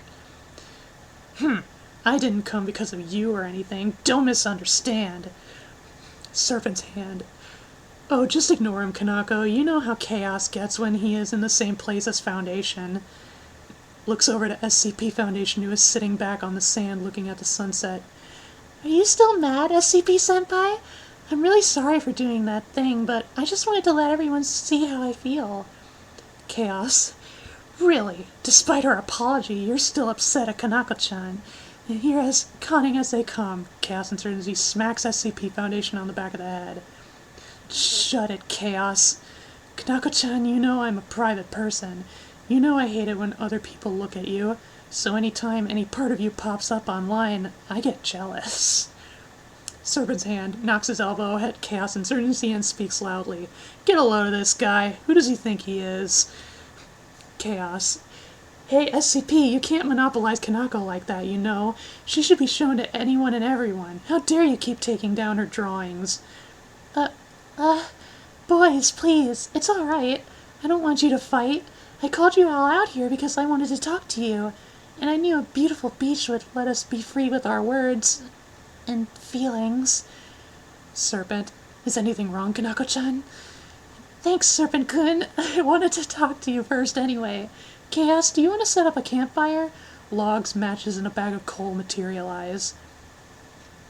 Chaos, no problem. I'll do this while that stoic SCP bums around. Any more words, Chaos? I'll take you on if you really want. Serpent whispers to SCP-5513. Just let them go at each other. They'll fight no matter what happens. You know that SCP's uptight attitude and and KO's soon attitude will never match. Thanks, Serpent. I know I can count on you. So an isekai protagonist, basically. So what did you want to talk about, Kanako-senpai? It's nothing much. I'm gonna ask you something weird. Is that alright? Of course. I'm like your little brother, Senpai. Do you know why SCP-senpai doesn't let me put anything online regarding our relationship?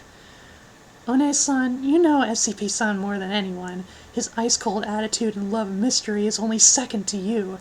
He understands why you put them up, but he would rather you give him the drawings than sharing them to everyone.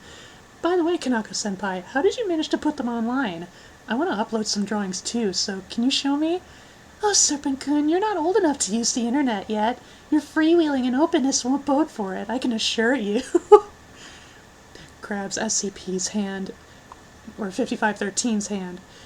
Do you want to tell me anything else, Kanako-senpai? Nothing else. Just always remember that I love you, Serpent's hand. I love you too, Kanako. Chaos. While building the campfire, SCP-5513 comes from behind Chaos and hugs him from behind.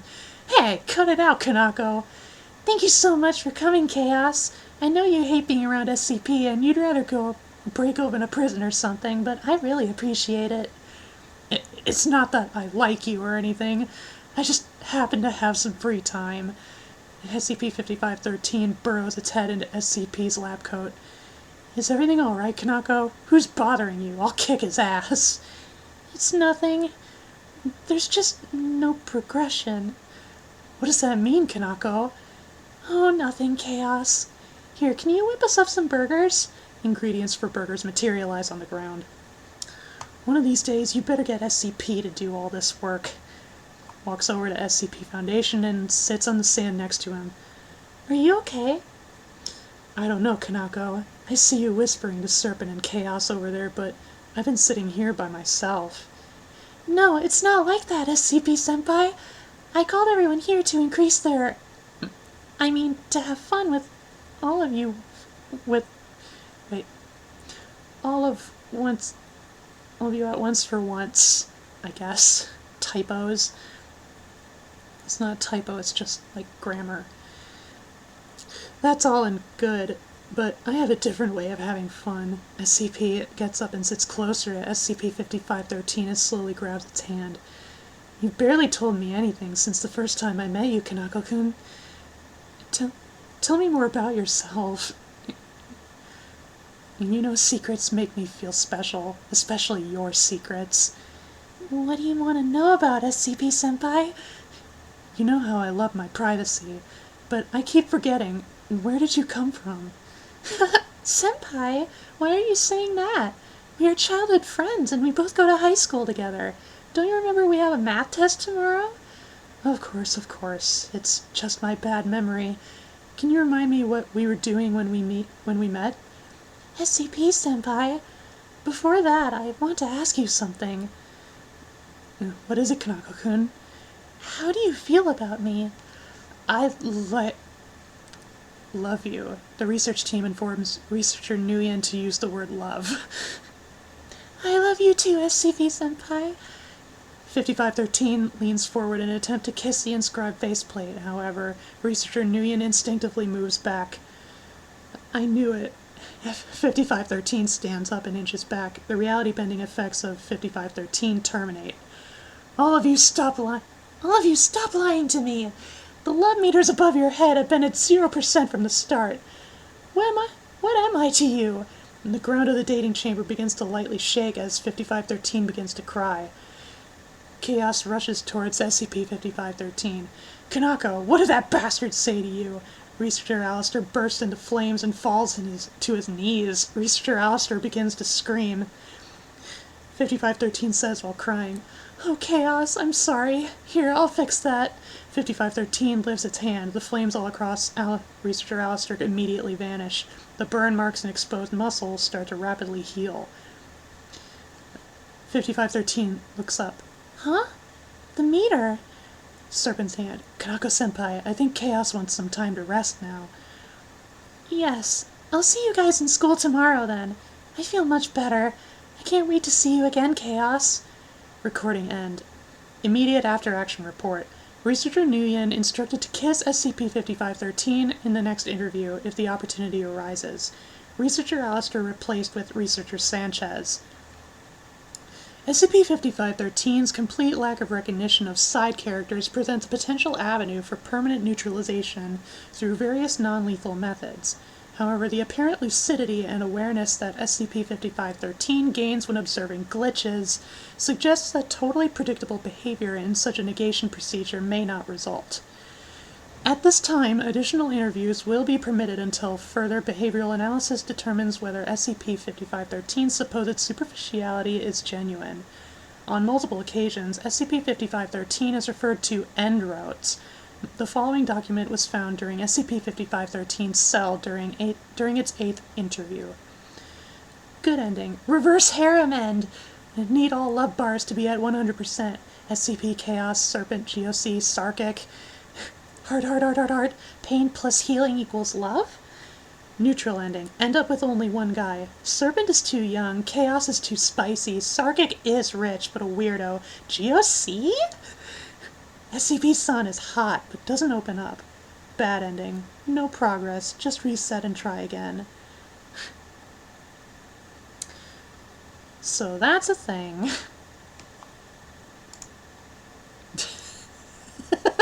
This is pain.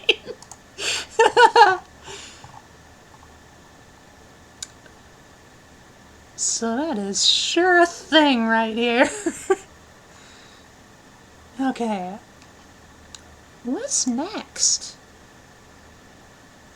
SCP-5897 with more fanciful... Wait a second. Vikander Need Technical Media. This looks familiar. For the record, I think we took a look at one of these entries from Vikander Need in a previous stream. Let me just take a sip real quick. Rating a 92, wow.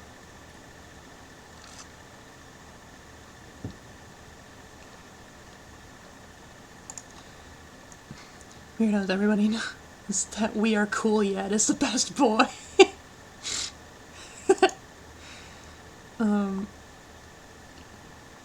Okay. SCP-5897, Object Class Keter. Wait. Notice from the Foundation Records and Information Security Administration. This file includes a digital amnestic to increase resistance to anomalous effects described therein. Please report any side effects from review of this file to your site's RISA representative. Okay, yeah. Special containment procedures. Instances of SCP-5897 are to be destroyed upon containment. Only one instance is to be kept in High-Yield Data Storage Facility 1 at Site 43. IO Metatron is to scan all websites that deal with physical media for any listings that match the description of SCP-5897. Sellers are to be interrogated as to the origin of the anomaly, amnesticized, and kept under further surveillance. This includes any large corporate chain retail establishments. All warehouses connected to media distribution within the continental United States are to be investigated for any connection to GOI 5889. And this is an instance. Famous engagements throughout history. It's a DVD. Description: SCP-5897 is a box DVD series entitled Famous Engagements Throughout History, produced and distributed by Vikander Need Technical Media, or GOI 5889. The anomaly is ostensibly a series of documentaries about historical military engagements. Neither the physical DVDs nor their case are anomalous in themselves. No digital manipulation is present in any of the footage, which has been verified to be authentic despite the content. The anomalous effect manifests when at least one individual views the documentaries. The documentaries cover battles that are completely unknown within the historical record or the Foundation's historical database. Where the overarching conflict is present in the record, the events depicted within the documentaries are unknown outside of the films. When actively viewing SCP-5897, subjects are temporarily able to recall memories of primary school lessons concerning the depicted conflicts. Despite the conflicts depicted, including information or groups unknown to the non-anomalous world. Individuals who have viewed SCP-5897 lose all recollection of the information depicted therein when not actively watching the DVDs. Contents. The first episode of SCP-5897 concerns a Russian infantry invasion in the early 1950s. The video is primarily in Russian with some Greenlandic. What? Hello? Readers! Leafy! Hi! Thank you for the raid! We're reading SCPs because I had enough with the SCP games that I played earlier in two different ways.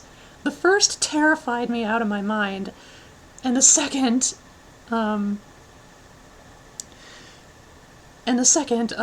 just grew annoyed. Well, that's pretty sick. Yeah, SCP's always great. Anyway.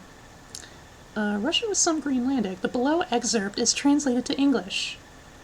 Episode 1. The 1951 invasion of Greenland by Soviet forces. Establishing shot shows Nuuk, the capital of Greenland. Okay, that's actually true. Okay. In summer, camera cuts to a sweeping aerial shot coming in from the ocean, showing several troop carriers crashing up onto the beach outside the city. Film cuts to a Soviet officer in front of a black background. Frame of SCP-5897, Episode 1. One of only 2 armored units mobilized for the Soviet maneuvers. Colonel Sacha Alexiev. We had our orders. The people of Greenland must be brought into the fold of the revolution, and so our division was mobilized. There was only a few thousand of us, but then the city had less than 20,000 total and no army to speak of. Scene changes to groups of Russian soldiers on the beach marching towards the city. Colonel Alexiev begins speaking over the footage. But then, disaster. The camera pans up towards the sky to see dark storm clouds rolling in faster than should be possible. The dark clouds rumble and flashes of light emanate from within the storm. Suddenly, streams of lightning converge on the advancing Russian troops. 17 minutes of footage follow wherein 90% of the Russian force is struck directly by the lightning and fall dead to the earth. The barrage ceases and only a few hundred are free to retreat to the troop carriers. The film cuts back to Colonel Alexiev. How were we to know they had such resources? Literal gods. Lenin's balls. I didn't see that coming.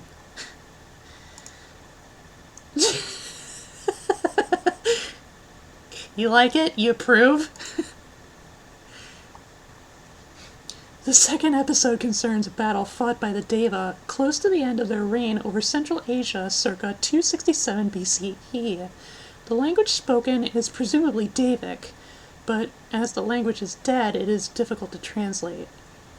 Episode 2 defeated the Deva on the Mongolian steppes, 267 BCE. Establishing shot, northeast of Mongolia on the eastern steppes grassland. Cut to aerial shot panning over several thousand troops dressed in bronze armor and carrying spears and gathered in formation. There are several dozen animate arboreal humanoid entities within the troop formation. A woman, dressed in fine red robes and wearing a golden tiara, is seated upon a wooden dais, surrounded by dozens of retinue, presumably a Deva matriarch. She is overlooking the troops and speaking to what appear to be military leaders. At her command, the entire army begins to march. Film cuts to the matriarch in a studio chair speaking to the camera. Indecipherable dialogue. The camera cuts back to the grasslands, panning across the Davic forces, and then turns to the east where the sun is still low over the horizon. In the brightly lit sky, movement is seen. An amorphous entity can just barely be registered. The matriarch continues in voiceover. Indecipherable dialogue. Yelling.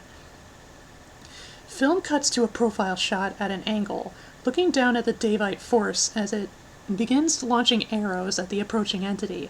Shortly after, the arboreal entities begin firing organic cannons attached to their upper limbs.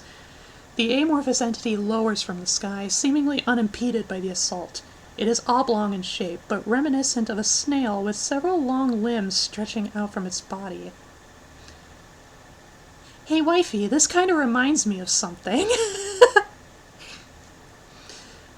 Indecipherable dialogue loudly slams the table.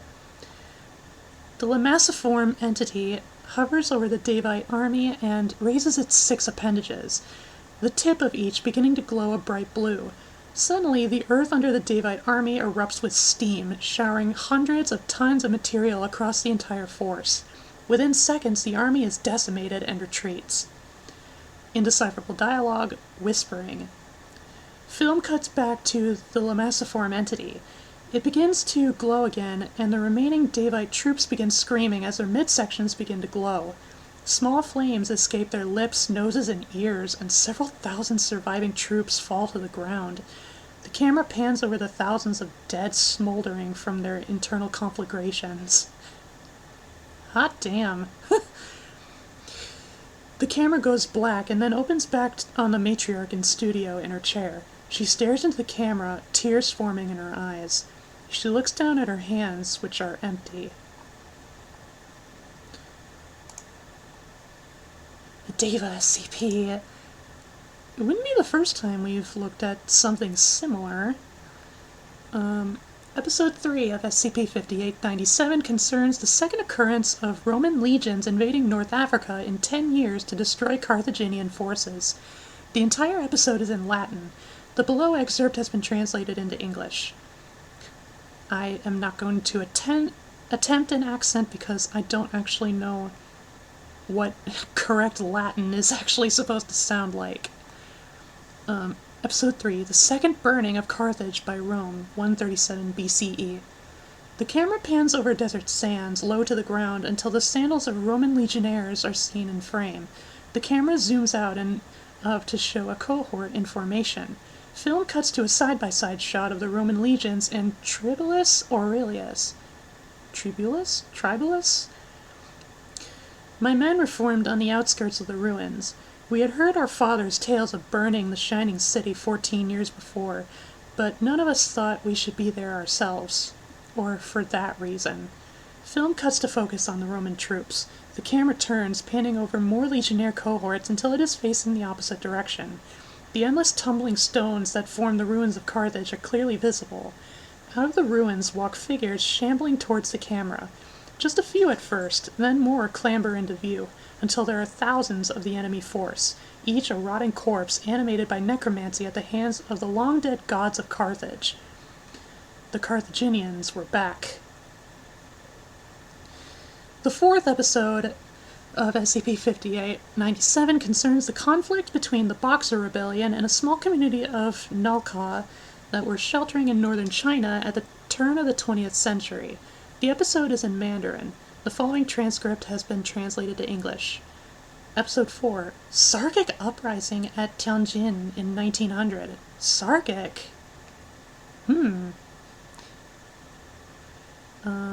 Frame episode 5 showing Debe Monastery in Tianjin. Hundreds of peasants armed with melee weapons and a few firearms take up fortified positions within a small town. There is a large monastery on the outskirts of the town. The peasant force surrounds the monastery, which has secured its gates against the mob. Unnamed narrator begins voiceover. In spring of 1900, the militia united in righteousness marched on Tianjin. The Yihechuan, or as they are known in the West, the Boxers, a small municipality to the northeast of Beijing, with the intention of taking it for their own. The militia leadership wanted a fallback position if the Western armies were to push them out of Beijing. An 8-nation alliance of American, British, German, Japanese, Italian, Austro-Hungarian, Russian, and French armies had been mobilized the year before to resist the Boxers' attempt to push out all European powers. Ugh, my eyes, my reading comprehension. Several of the peasants are pounding on the door to the monastery and shouting to those within. No response is apparent. Film cuts to a Chinese man against a black background. Text appears on screen introducing Yafei Xing, a veteran of the rebellion. The monks would not open the doors to our righteous cause, even though they were not our enemy. The uprising was concerned with the poison of Western imperialism and Christianity's corruption of our golden lands. We did not abuse decent monks, and yet the Debay Monastery's walls remained sealed to us. Film cuts back to the Boxers, with reinforcements joining the few pounding on the gates. An impromptu battering ram, a felled tree with chains lashed to the railway spikes driven into the surface, is pulled forward and brought to bear on the door. Yafei Xing begins speaking over the footage. The refusal of our request to enter made my brothers suspicious. Could they be hiding Christian missionaries? Agents of the Western powers? We did not want to force them, but we could not let this denial be left unanswered.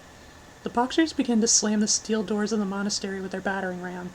On the 6th strike, the doors burst inwards, and several dozen Boxers carrying swords or spears rush into the courtyard of the monastery. They looked about how you would expect. 5 Buddhist monks stand in a semicircle around the approaching Boxers. They begin shedding their robes until each man stands with only a loose pair of silk trousers, cinched at the waist with ropes. All 5 hold no weapons, but present in wushu fighting stances. Yafei Xing continues in voiceover. I tried calling to them. Please, we only want to make sure there are no foreigners here. But they just shook their heads, the lead monk the only one to talk. He called us outsiders and demanded we leave the monastery. Things fell apart then. I did not want violence, but my comrades were incensed, and then chaos. Let me just say, they definitely weren't Christians. All 5 monks' bodies begin to swell and shift to a red mottled hue. Small patches of black scales begin covering their knuckles and elbows. Each begins growing talons from their fingertips and toes. The lead monk speaks an indecipherable language. Later analysis and translation has identified the spoken language as the Sarkic tongue of Aditite. Kill them. Save their bodies for their work. Or for the work. We can always use spare parts. Ooh. The 5 monks, now each more than 2 meters in height and with several hundred additional kilograms of muscle mass, rush the several dozen Boxers. Tendrils lash out eyes, talons slice through throats, and fingers dig out hearts. The monks are quickly covered in the blood of the Boxers, but do not show any signs of stopping. Sword or spear injuries slow the monks, but do not make them fall. When there are only 10 of the Boxers left, several having fled, the monks dive into their ranks with sharp teeth and claws. The last few Boxers lie writhing in the dirt of the monastery's courtyard, their muscles contracting anomalously, causing bones to shatter and blood to escape from their noses, mouths, and ears. The last Boxer begins wailing through the blood flowing from his lips as his eyes swell and then burst. Ugh. Indecipherable language firmly speaking to the other monks. Come, let us scourge these invaders from our city. Tianjin belongs to Ion's chosen. Film cuts back to Yafei Xing against the black background. We were so focused on those invaders from the west, we did not see the enemy from within our nation. We did not take Tianjin that day. For every monk we slew, they killed dozens. And when, a month later, we marched again on the city, the monastery was abandoned. No trace of the devils to be found, like something from an old story. The only evidence left was those of us who had survived to tell the tale. Wicked. If you want to sound similar to Latin, you should go for Portuguese or Spanish accent. A bit late to try now. The fifth episode of SCP-5897 concerns a military action by Canadian Armed Forces. Episode 5, The Battle of St. Louis, 1972. Establishing shot. The Canadian Army surrounds the city of St. Louis, Missouri, USA. An unnamed narrator begins a voiceover. It is unclear how the Canadian invasion reached St. Louis without detection, but they did not waste time once they arrived. The gateway to the west would never be the same again. Montage of Canadian troops seizing strategic points around the city, including power stations, police stations, main thoroughfares, and what little military presence was in the area. Not satisfied with their destruction of the American White House a century and a half before, Canadian Armed Forces took to St. Louis with one mission and one mission only: steal the Gateway Arch. Monument theft is a persistent problem with Eurocentric capitalist nations, and this was no exception. This is a frame. The arch in its new home, Toronto. Wow. I actually want to see this episode. I want to see how that was done. The sixth episode of SCP-5897 covers a naval engagement between the Confederate States of America and Great Britain. Oh no. Episode 6, Battle of Clifton, 1862. Establishing shot, Clifton Bay in summer. 3 ships of the line flying British colors sail out from the bay into the greater body of the Caribbean.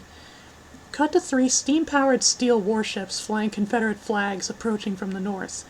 Lieutenant Carter Sinclair of Her Majesty's Royal Navy begins speaking in voiceover. It was completely unthinkable. We had even supported their cause against their enemies. The decision to annex the property of the Crown made little sense. Lily Red Fox 27, thank you for the follow. Thank you for becoming a Lily Pal. The camera zooms in on the advancing Confederate ships. Technology is inappropriate for the era, showing a level of factory efficiency the navies of the world would not exhibit until the 20th century. There is only one obvious weapon on each warship's prow: a cannon surrounded by flaring arcs of electricity and belching a continuous stream of black smoke. The weapon was like nothing I'd ever seen, and I had been in Her Majesty's Navy for nearly a decade. Nothing could have prepared me for the destructive power. Only 2 of the cannons fire, resulting in an arc of electricity reaching out several kilometers and striking 2 of the English ships. Both immediately are engulfed in flames and start tacking away. One of the ships breaks in 2 and starts to rapidly sink while the other's crew fights to control the flames. But whomever they sold their souls to in order to gain such power hadn't upheld the bargain. Film cuts back to the Confederate ships. The 2 cannons which had fired detonate in large plumes of black smoke, while the arcs of electricity flow visibly along the ship's surface. Both ships' prows implode, dragging them under the surface of the water. Secondary explosions send fountains of water dozens of meters into the air. The remaining British and Confederate vessels continue towards each other. Carter continues his narration. For what reason they did not fire, I do not know. But the fools continued on their course, and we were duty-bound to protect Her Majesty's territory. We would show them the metal of our guns. The British ship turns and fires a broadside into the approaching metal vessel. Despite numerous hits, the Confederate vessel continues on its course. After another failed barrage, the English pull alongside the Confederate ship, and lines are thrown to lash them together. The captain ordered us to board the enemy, and we were keen to feed them our steel. but I wish I had never set foot on that ship of the damned. Camera cuts to perspective commensurate with a boarding member of the English crew. Several figures shift aimlessly on the deck of the metal warship. The figures wear ragged uniforms, their skin is sallow, and metal is bonded to much of their bodies. The metal is rusting iron and seemingly pierces out through their skin in an organic manner. The English Marines cut down the 3 figures and surge into the ship's bridge. Inside, 6 more figures are merged into the steel of the vessel, metal piercing organic tissues. Significant blood and tissue are strewn throughout the bridge, around the bridge. One of the figures moans, his voice metallic and strained. The frontmost Marine bends over and vomits. Whatever devils they had bargained with had taken their lives as payment. Dozens of seamen lost to cancerous steel. I know they were the enemy, but to this day I dream of those poor bastards. In the end, we detonated a keg of black powder in their hold, sending them on to the Creator for his judgment. The screen goes black. I wouldn't wish that fate on my worst enemy. Then again, this is a nation of traitors who started a civil war so they could keep possession of people like cattle. So mayhap they had it coming. On the 17th of June 2007, Foundation assets were alerted to a containment breach of SCP-5897. In Boise, Idaho, a warehouse was found to have a significant shipment of SCP-5897 instances. The shipment consisted of mass returns from Best Buy, Walmart, Target, and other big box stores. Apparently, almost 95% of all sold copies were returned under complaints of the DVDs being defective, as the purchasers could not remember watching the contents due to the anomalous effect. Foundation personnel contacted the management. They confirmed the shipment had been previously distributed from their warehouse, but there was no record of the originating address or the account used other than Vikander Need Technical Media. The anomaly was thought to be self-containing, but given these events, the classification will remain Keter at this time. Further research into Vikander Need is ongoing.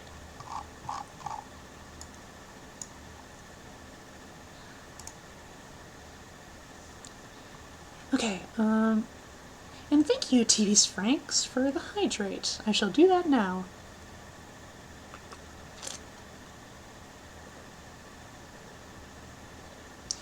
Davis is one of the best subjects to make a movie based on SCP, in my opinion. Let's... Whoa! Pocky! Holy crap! Thank you for the raid! Hi, everybody! Oh my goodness! Crapsalute Trash, thank you for the follow. Thank you for becoming a Lily Pal. Hello, Raiders! I am your beloved Issy. I am ordinarily a magical froggy VTuber. Although today I kinda meddled with some form-changing magic, so now I'm in the form of a motionless peanut. And thank you, who was it? I know Stratahawk, thank you for the follow. Nothing But Mustard, thank you for the follow. Thank you, Meister Miller, for the follow. You are now all Lily Pals. Peanut stream! Yeah! Woo! Normally I would be playing, I was already following before. Guess not. Sticky Fox Guy, thank you for becoming a Lily Pal.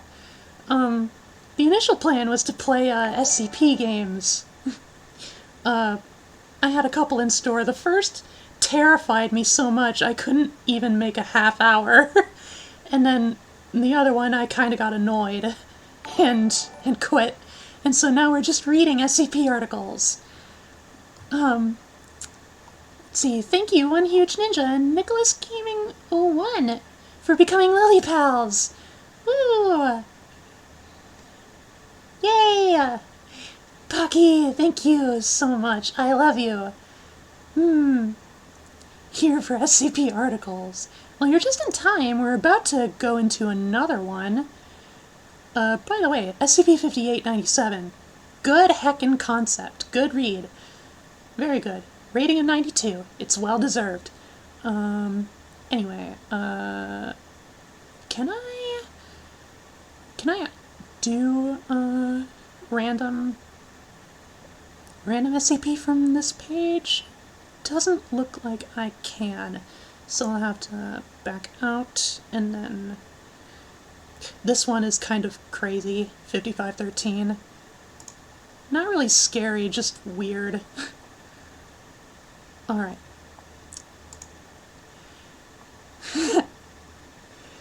The vibe checker, what is the Halloween vibe? The stream has been going well.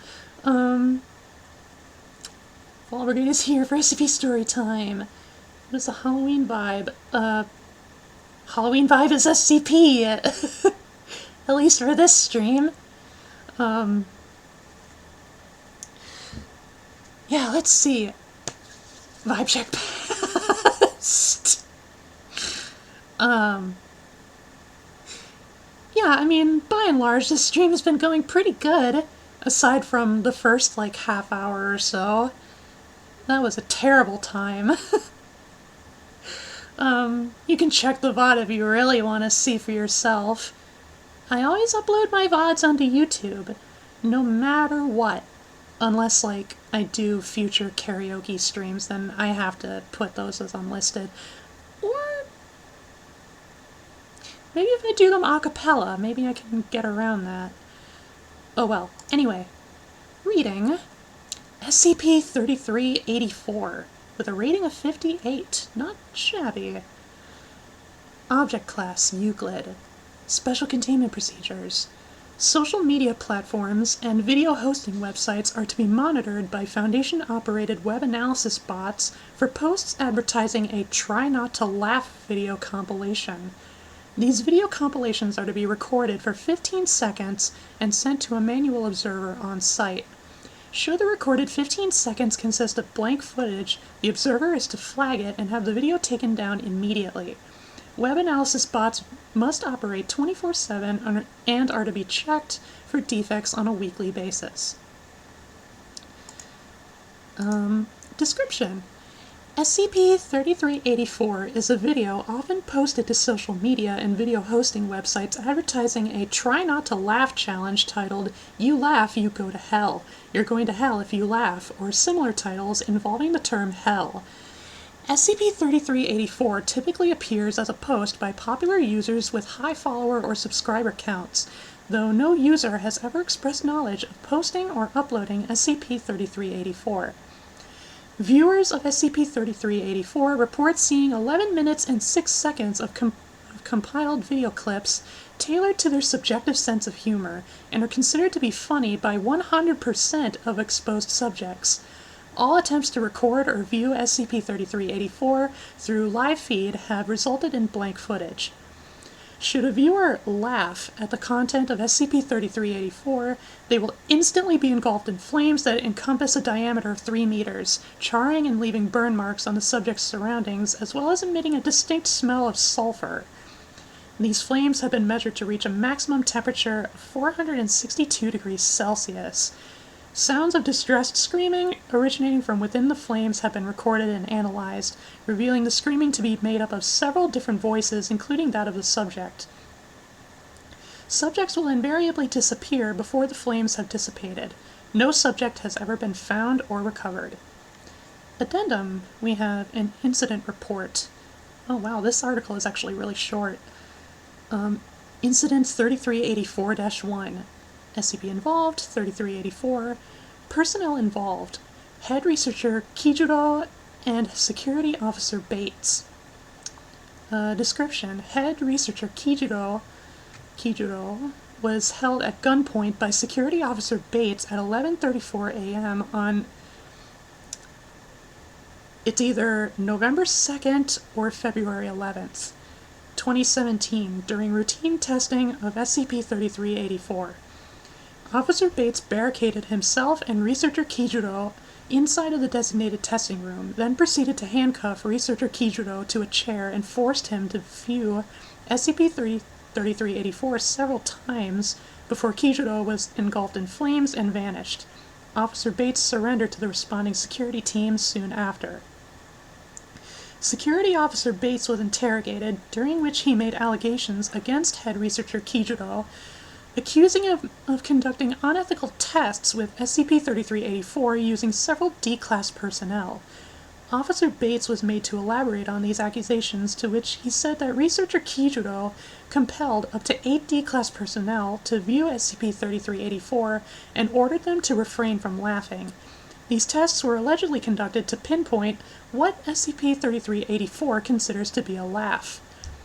As Security Officer Bates was terminated shortly after providing this final statement. Should I have done it? Probably not. But it's done, and I have to stand by my actions.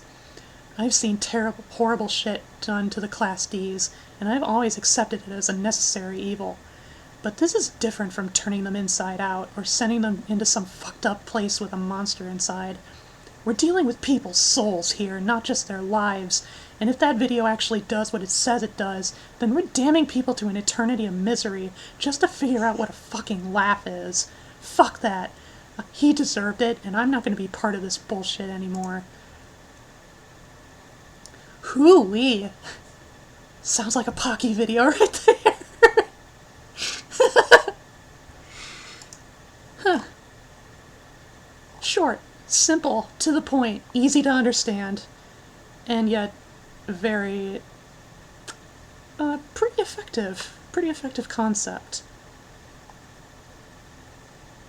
Honestly, I can't really blame Officer Bates for his actions.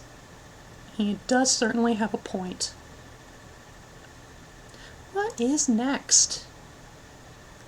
3166. Wait a second.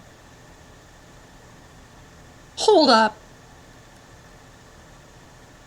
Oh my god. Oh my god. This is the Garfield one. Imagine that.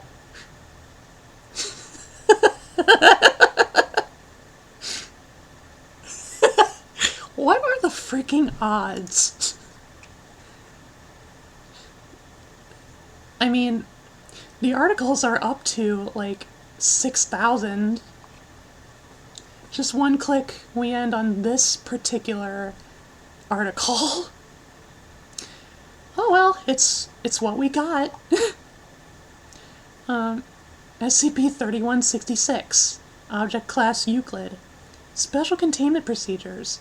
The Garfield media franchise is to remain active and successful for as long as feasibly possible. Funding is to be provided to any Garfield media ventures via Foundation front companies present in the comic and film industries, agents embedded within Paws Inc., sole owner of the rights to Garfield, and Andrews McMeel Syndication, primary distributors of the Garfield comic strip, are to place targeted mimetic agents in outgoing comic strips, encouraging the retention of a sizable Garfield fan base and discouraging Jim Davis from discontinuing Garfield. Agents are to monitor individuals at significant risk of attack from SCP-3166. In the event of an SCP-3166 manifestation, agents are to use supplied frozen lasagna to lure SCP-3166 away from its target and dispatch it once out of public view. Any witnesses are then to be administered amnestics as appropriate for their level of exposure. Description: SCP-3166 is a 2.1 meter tall humanoid entity presumed pataphysical in nature, known to manifest during periods when the Garfield media franchise is performing poorly in terms of public reception. The exterior layer of SCP-3166's body resembles a crudely made costume of the character Garfield, which field inspection has shown to be composed of legitimate cat fur. However, analysis of SCP-3166's composition in the field has shown that its interior mass is composed entirely out of pasta, specifically lasagna. Upon the criteria for its manifestation being met, SCP-3166 will appear in the vicinity of a suitable individual, hereafter referred to as the target, and move towards their location. Known targets of SCP-3166 have included individuals prominently involved in rival media to the Garfield franchise, individuals formerly involved in the production of the Garfield comic strip, individuals involved in parodies of the Garfield franchise, vocal critics of the Garfield franchise, and Garfield creator Jim Davis. This has only occurred on occasions where the negative reception Garfield was receiving could be traced back to Mr. Davis's management of the franchise. Upon reaching its target, SCP-3166 will attempt to inflict bodily harm upon them through a mixture of blunt force using nearby objects and force feeding of lasagna obtained through self-disembowelment.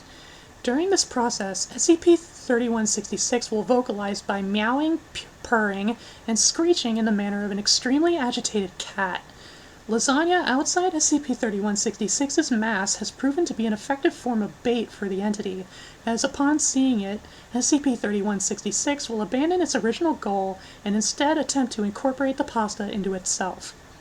SCP-3166 first manifested on October 23, 1989, within the Chicago offices of United Media, who were the publishers of the Garfield comic strip at the time. Upon manifestation, SCP-3166 wandered around the offices in a confused and distressed manner, before indiscriminately assaulting any individuals present after security attempted to apprehend it. It demanifested 20 minutes later. Foundation agents responding to the situation distributed amnestics as appropriate. Over the course of the following week, similar manifestations took place at a number of United Media offices around the country, ending on October 29, 1989. Following that date, SCP-3166 altered its behavior to its current form. See the Week of Garfield comic strips beginning on October 23rd in Supplementary Document 3166-1 for additional context on pataphysical awakening.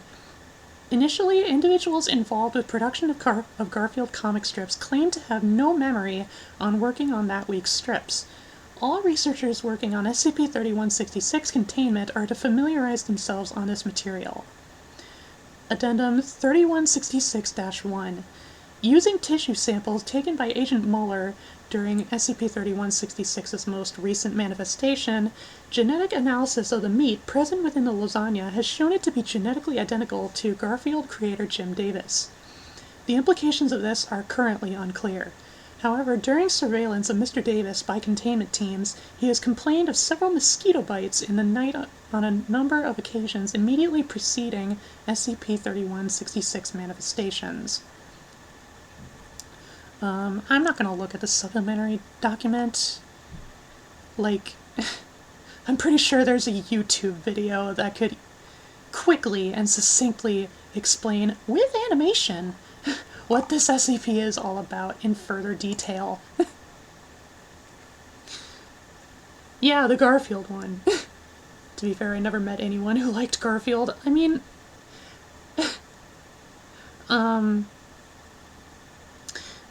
I'll say when I was younger, I only liked it just because, I didn't really know any better. Do you take suggestions, or is it just all random drawings? I might take suggestions. I know normally I do random. I know I'll probably refuse, if we looked at it in a previous stream, just so you know. And I'm not so inclined to go with the, the really popular ones, 173, 106, 096, everybody knows those ones already. Everybody knows who Peanut is, everybody knows Radical Larry, etc., etc. Plague Doctor, 682, We don't watch Garfield because we like it, we watch it so the monster behind us won't eat us. Exactly! Man, I'm actually curious, about the SCP's reaction to that one YouTube series. What was it called? I can't remember, but it was supposed to serve as almost it has tones of an ARG, but it ultimately serves as a way to deconstruct the narrative of John Arbuckle essentially as like a deconstructed narrative, like biographical narrative of Jim Davis himself. I'm only pulling that from the Nightmind video that covered it. But, I would suggest SCP-993 and then a supplemental called Behind the Scenes. 993. I don't believe I'm aware of that one. That would be Series 1? Right? Yes. 993. Bobble the Clown! Okay, alright, so I think I have, like, cursory knowledge about this one. Or the horror that is Garfield without Garfield. Garfield without Garfield is both frightening, but also actually kind of funny sometimes. Yeah, the TV clown. Okay. Episode log. How long is this? Okay, not too long. Yeah, we can do this one. SCP-993, Object Class Safe. Special Containment Procedures. Any broadcasts of SCP-993 are to be intercepted as detailed in Protocol Upsilon Beta 3 and blocked from public viewing. All intercepted broadcasts are to be recorded and stored for future viewing. Any subjects used to view SCP-993 must be under the age of 10 and are to be dosed with Class A amnestics after they have described the episode. Viewing of SCP-993 must be authorized by 3 Level 4 personnel. Description: SCP-993 is a children's television program entitled Bobble the Clown, which first began airing in blank blank 19 blank. SCP-993 seems to have been made in the style of an educational cartoon, with the primary plot of most episodes being the titular character Bobble the Clown learning a new skill or activity. The program appears to have no supporting cast, and the setting of the program often changes between episodes. SCP-993's anomalous properties become obvious when the program is viewed. Anyone watching, aged 10 years or older, will immediately fall unconscious when the program begins and will remain incapacitated until the end of the program, later reporting a stabbing headache immediately before blacking out. Children under the age of 10 viewing SCP-993 later report that it teaches and advocates activities such as cannibalism, murder, torture, data expunged. These activities appear to become ingrained in the subject's mind. Repeated exposure to SCP-993 can result in permanent psychotic and schizophrenic symptoms. Episodes of SCP-993 are regularly broadcast from a currently unknown source, but since blank blank 2000 blank, all broadcasts have been successfully intercepted using Protocol Upsilon Beta 3 and blocked from public viewing. And this is the episode log. Bobble's Kitchen Surprise. Setting of episode is a stereotypical small American town. In the episode, Bobble the Clown appears to kidnap one of the town's citizens and takes him to his home. Once there, Bobble the Clown informs the viewer on how to prepare human flesh for consumption, then proceeds to skin, gut, and cook the citizen. Bobble in the Big City. Setting of episode is a large American city, possibly New York. In the episode, Bobble the Clown instructs viewers on methods of lighting fires undetected, using resources such as mosquito coils. At the end of the episode, Bobble the Clown sets fire to a large building and leaves. The picture stays on the burning building for a further 3 minutes before the episode ends. Screams are audible during this time. Bobble's Sneaky Saturday. Setting of episode appears to be London, as the Elizabeth Tower housing Big Ben is visible. In the episode, Bobble the Clown silently stalks a woman for most of the episode. When she arrives at her home, Bobble the Clown attacks and kills her with a large butcher knife. At the end of the episode, Bobble the Clown details methods of remaining unseen in crowded places. Bobble gets the truth. Setting of episode appears to be a prisoner of war camp. In the episode, Bobble the Clown tortures a captured soldier, repeatedly asking him nonsensical questions. The soldier eventually appears to die of his wounds. Bobble the Clown then details to the viewer how to inflict painful but non-lethal injuries. Bobble hates you. Setting of episode appears to be a blank room. Bobble the Clown sits on a chair in the room staring angrily at the viewer for the full 30 minutes of the episode. Expletive U, expletive U, expletive U. Setting of the episode appears to be Site Blank's video archive, where recordings of SCP-999 or 993 are stored. In the episode, Bobble the Clown angrily details methods of breaching containment for several SCPs. Bobble then details methods to murder researchers involved in its containment, showing detailed knowledge of their daily routines and habits. Notably, what appears to be an animated version of Dr. Blank walks past Bobble halfway through the episode. A clock on the wall shows the time as blank blank PM. Dr. Blank confirms that he was walking past SCP-993's archive at the time. I see. And then, behind the scenes. And we are not quite done with Bobble yet.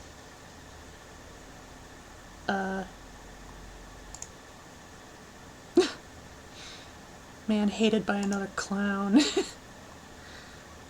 Let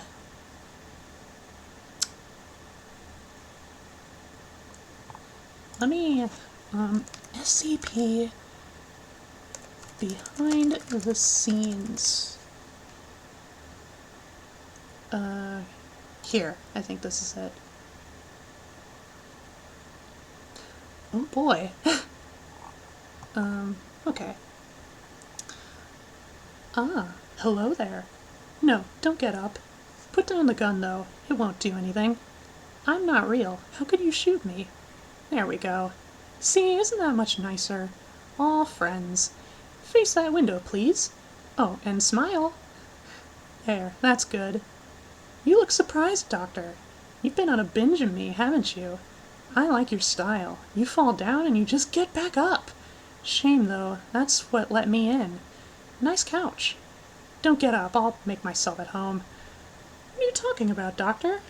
Oh, no, I'm not come here as some sort of vengeful retribution. I really don't mind you people watching me, although I do wish you'd share them. You're very selfish, taking me away from the children like that, you know. I admit I did lose my temper for a bit back there, didn't I? Don't worry, I've come to terms with my new audience. You do let me at children quite often. Some people would call you monsters. Not me. I don't judge. I'm fair. What are you writing? I'm very sorry, Doctor, but this isn't an interview. I'd put it in the trash. There we go. Everything goes in the trash eventually. You trash your precious interview, the children trash their little minds, and even I had to trash some of my other gimmicks. Oh yes, I've been making little savages for quite a while now, Doctor. Put down the gun. I think I started off small. The idea of fire some stupid cavemen got into their skulls. Children didn't really have time for me back then, so I moved on. I won't use that word, shtick, though. That was a good idea. Children whispered about me in the dark. Adults even painted me. I hardly had to do anything at all. But then you had to get clever, didn't you? Suddenly all those superstitions started to float away, and I had no children to help, no parents to... Well, you'll find out soon enough. And yet there was one little form that I had left, one fun-loving character that could still reach inside those kids' heads and twist. I'm talking, of course, about Bobble the Clown. Oh, don't look so glum. Smile. You're on television.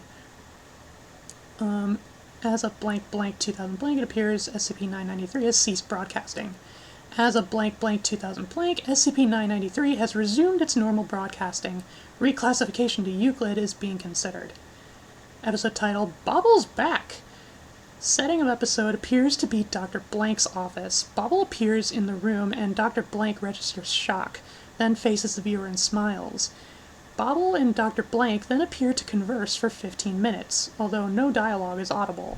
15 minutes in, Dr. Blank raises a pistol and fires upon Bobble to no effect. Bobble then systematically dismembers and removes facial extremities from Dr. Blank using a large butcher's knife. Signs of movement are visible from Dr. Blank for 3 minutes, after which the credits roll. Alarmingly, Dr. Blank disappeared without a trace a day before the episode broadcasted. Ooh. Spoopy. So, Pennywise? It definitely sounds like Pennywise. Bobble the Clown. That's quite nifty. Alright, let's see, I think my throat can last for a little bit longer. How long is this one? I think this might be the last article we read tonight. A rating of 289, wow.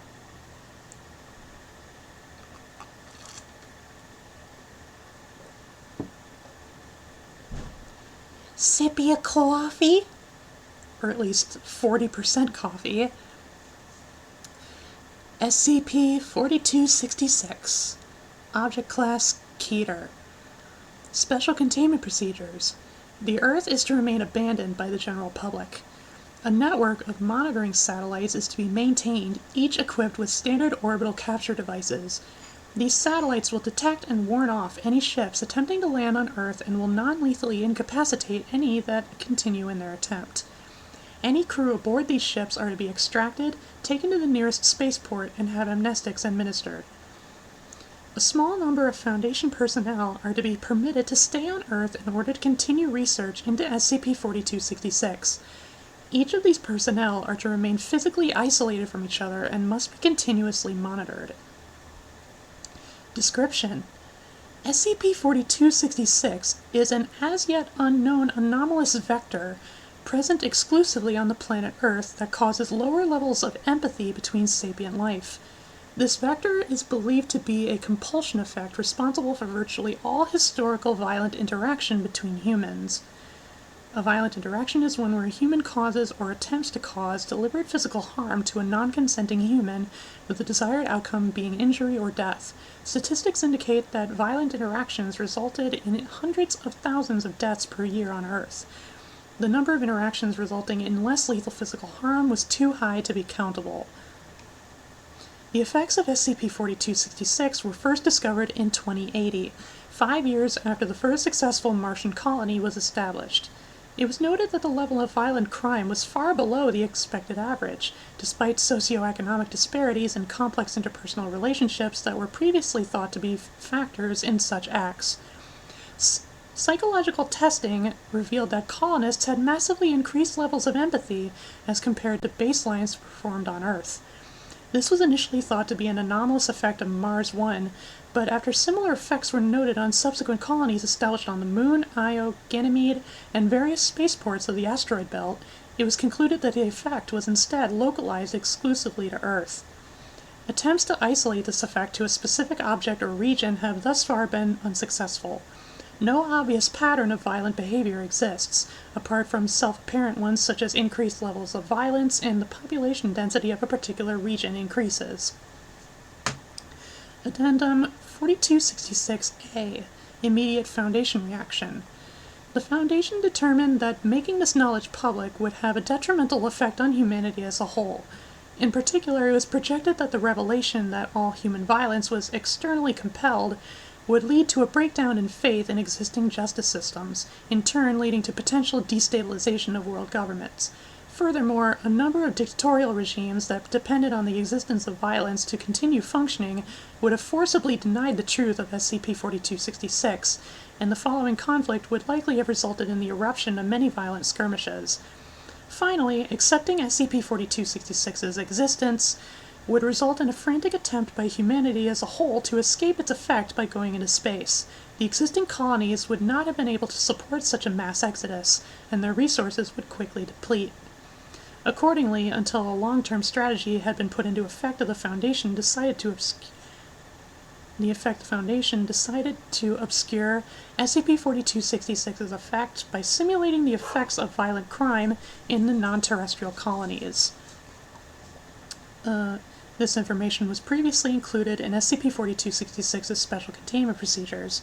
For more details, see revisions of this document prior to May 14th, 2182. Foundation agents simulated non-fatal harm by engaging in consensual physical altercations in public and by faking the results of such altercations in private. E.g. using cosmetics to simulate the appearance of violence and then submitting false testimony that another person was responsible for this violence. Fatal harm was simulated using corpses that had died of natural causes that were then staged to appear to be victims of violence. Foundation agents also infiltrated the upper leadership of colonist peacekeeping forces in order to artificially inflate reported violent crime statistics. As a final measure, the Foundation created the popular New World, New Respect propaganda campaign in an attempt to explain away the observable increase in empathy in more altruistic terms. As a result of this campaign, simulated violence has been gradually phased out, with a public explanation that humanity has simply evolved past violence gradually. Addendum 4266-B, Evacuation of Earth. In 2106, the Foundation determined that the most reasonable long-term strategy for humanity would be to eventually abandon Earth entirely, thereby removing the population from the deleterious effects of SCP-4266. The first phase of this strategy was to build up the colonial infrastructure so it could support this population.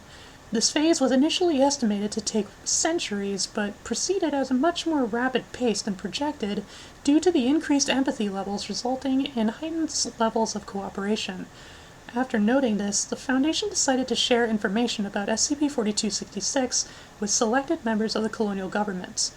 Once they understood the nature of SCP-4266, colonial leadership agreed with the strategy and worked with the Foundation to complete the work within a matter of decades. The second phase involved convincing Earth's population to migrate to the colonies. As previously noted, simply informing them of SCP-4266's existence was likely to lead to mass hysteria and violence, so a cover story was disseminated instead. Designated Operation Farron, it posited that an unknown genetic disease endemic to Earth was starting to cause mass infertility, and the only way to avoid it was to leave Earth permanently. The story was aided by the targeted release of a Foundation-developed chemical compound called Blank 31, which caused a temporary and reversible inhibition of human fertility. The subsequent plummet in pregnancy rates lent credence to Operation Farron and resulted in the voluntary migration of 90% of the Earth's population. The Foundation was formulating a plan to convince the remaining 10% that when a rogue terrestrial Foundation cell released Blank 22, an earlier rejected form of the compound that resulted in complete and irreversible human sterility across the globe. These actions had been officially condemned by Foundation Command. Those responsible were extracted from Earth and remanded into custody, and the manufacture of Blank in all forms has been discontinued. However, the practical result of these actions was complete acceptance of Operation Farron's cover story. Follow-up efforts to migrate the remaining population was met with much less resistance, and eventually only a few 100,000 humans remained. By 2271, the last of these died of natural causes, and Earth was officially declared abandoned. The third and final phase, ongoing to this date, deals with Earth post-abandonment. It was judged vital to understand the cause of SCP-4266's effects in order to ensure that it would not repeat elsewhere, so a small team of Foundation personnel continues to operate on Earth as noted in the Special Containment Procedures. Furthermore, the Earth was designated a quarantine zone for all discovered anomalies that could pose any physical danger to humanity. Any such anomaly is to be moved to Earth the moment violent behavior manifests. Addendum 4266-C, Ethics Committee Report on SCP-4266. If you're reading this, it means you're finally old enough to understand why you're here. It also means you get to know the differences between the version of SCP-4266 the colonies are aware of, which you've just read, and the real one. Let's start with the most basic thing. SCP-4266 is not spread by an unknown vector. It is an airborne pathogen endemic to Earth's atmosphere that alters brain chemistry. The The colonies produce their own oxygen via hydroelectrolysis and are therefore immune to this effect. The pathogen, having never had to exist in an environment where it was not plentiful, has no real defenses or replication ability and dies quickly when isolated. We figured this out within the first decade of study, and not only suppressed this information, but actively disseminated counterintelligence discouraging Foundation scientists from pursuing further research into this particular area. This ensured SCP-4266 remained an unsolved problem. The purpose of this was straightforward. I was aware that abandoning Earth would be proposed, and it was a proposal I generally agreed with, and one that I helped bring to fruition. But I was also aware of something the colonies would not and could not acknowledge. The Foundation functions due to violence. In particular, destructive testing of anomalies on D-Class personnel is vital to the everyday work we do here, and that testing was flatly refused by the colonies. Their nonviolent nature, while admirable, means that they are unable to consider pragmatic options that will save lives long term. Case in point, Foundation leadership would have spun their wheels for years trying to cohole the holdouts on Earth to join them, years where it would become more and more likely that the ruse would be uncovered. So we released riboxydeprogesterone 22, a compound formulated from the study of SCP-4266, ironically enough, and solved their problem. And while RDP-22 does affect fertility, it has no effect on cloning, as you and your brothers and sisters will be able to attest. Our ongoing mission is threefold. First, to perform the testing that the colonies cannot perform, as a method of uncovering new truths about our universe and new ways to help our species. We are in contact with Colonial Foundation leadership.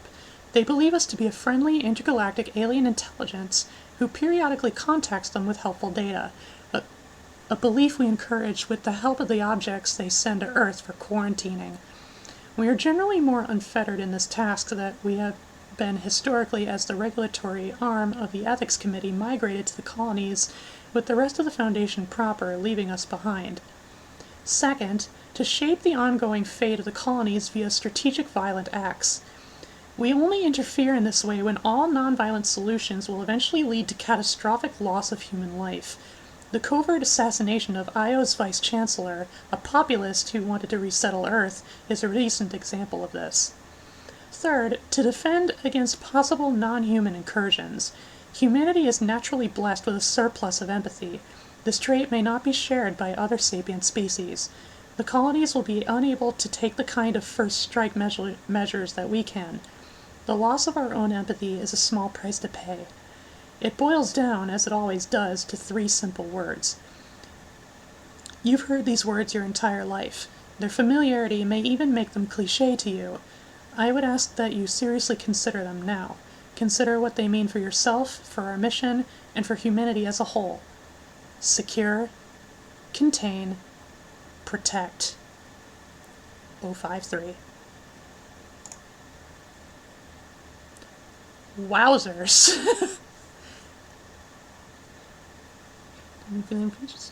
Brad Mayhem, Pennywise. New canon, the difference between the main universe and Avalon is this SCP. Wait, we're all near androids? It's free real estate? I've only played Nier Automata, and even then not like to the most extensive degree. But you're probably right.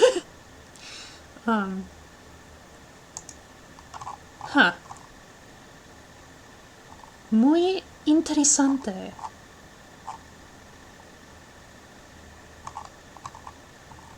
Okay, it does feel like my throat could, like, go for, like, maybe one or two more, but I don't know, I think I'm content with the content I provided tonight. Like this one. I'm glad. I like it too. It's super interesting. And so, that's it for tonight. Thank you all, my Lily Pals, for joining me. Thank you, Mr. Dippity, for for probably getting a chuckle out of me, you know, panicking my ass off within the first stretch of the stream. Scp Containment Breach wasn't so bad. I did get annoyed at constantly running into the bears, as well as having to deal with 106, and just so many things impeding my progress.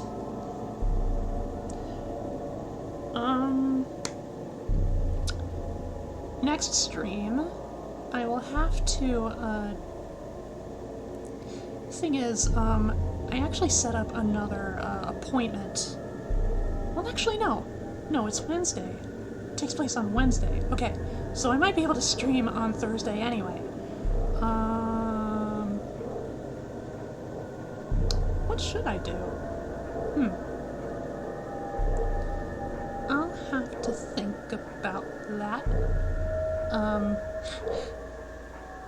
Okay, time for the mind wipe, so the secrets will remain secret. I got magic, so I'm good. Yeah, let's see. I know at some point I did agree to do a Spore stream. Although, I don't know if I want that to be this Thursday. I kind of want more takers. See if I can fish in any more takers on Twitter. Which, by the way, I made a Twitter post, basically saying, hey, if you reply to this tweet, I will make a custom spore creature for you. Your government-assigned spore creature, made by yours truly. I will retweet that again once I wrap up stream here real quick. So be on the lookout for that, because that's something I really, really want to do. I know I've yet to do any art streams ever since I got Strega all up and installed. And I know I did get Krita and OBS to cooperate with each other, so I have to think about that. Thoughts, more considerations, thoughts. That's me. I love to think. Love to overthink. But right now, let's find somebody to raid. And then this time around, the raid message instead of Froggy raid will just be Peanut raid. Let's see who's online.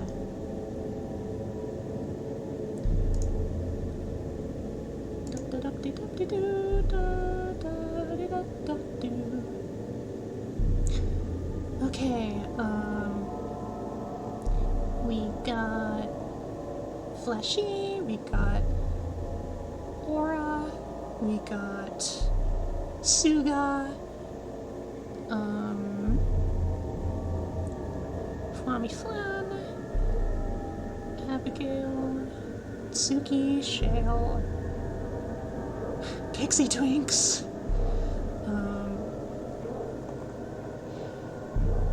I don't think I've had the chance to raid Aura yet.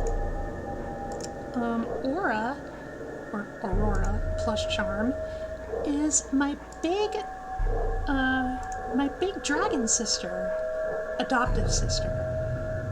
She is very precious, and she's playing Pokemon Black or White right now. I believe she's playing with a randomizer, I think. Maybe. Possibly. Yeah. Let's send all of them your way. Or send all y'all her way. Just say thank you, TV Strengths, for coming by. And thank you, Pocky, once again for the raid, as well as Leafy for the raids tonight. Much love from your beloved Froggy. My form will probably return next stream. I'll have to keep this form in mind, though. My peanut form. Alright. Raid plus charm. Okay. Yep, once again, I'm planning on... Pocky's abandoned subscription.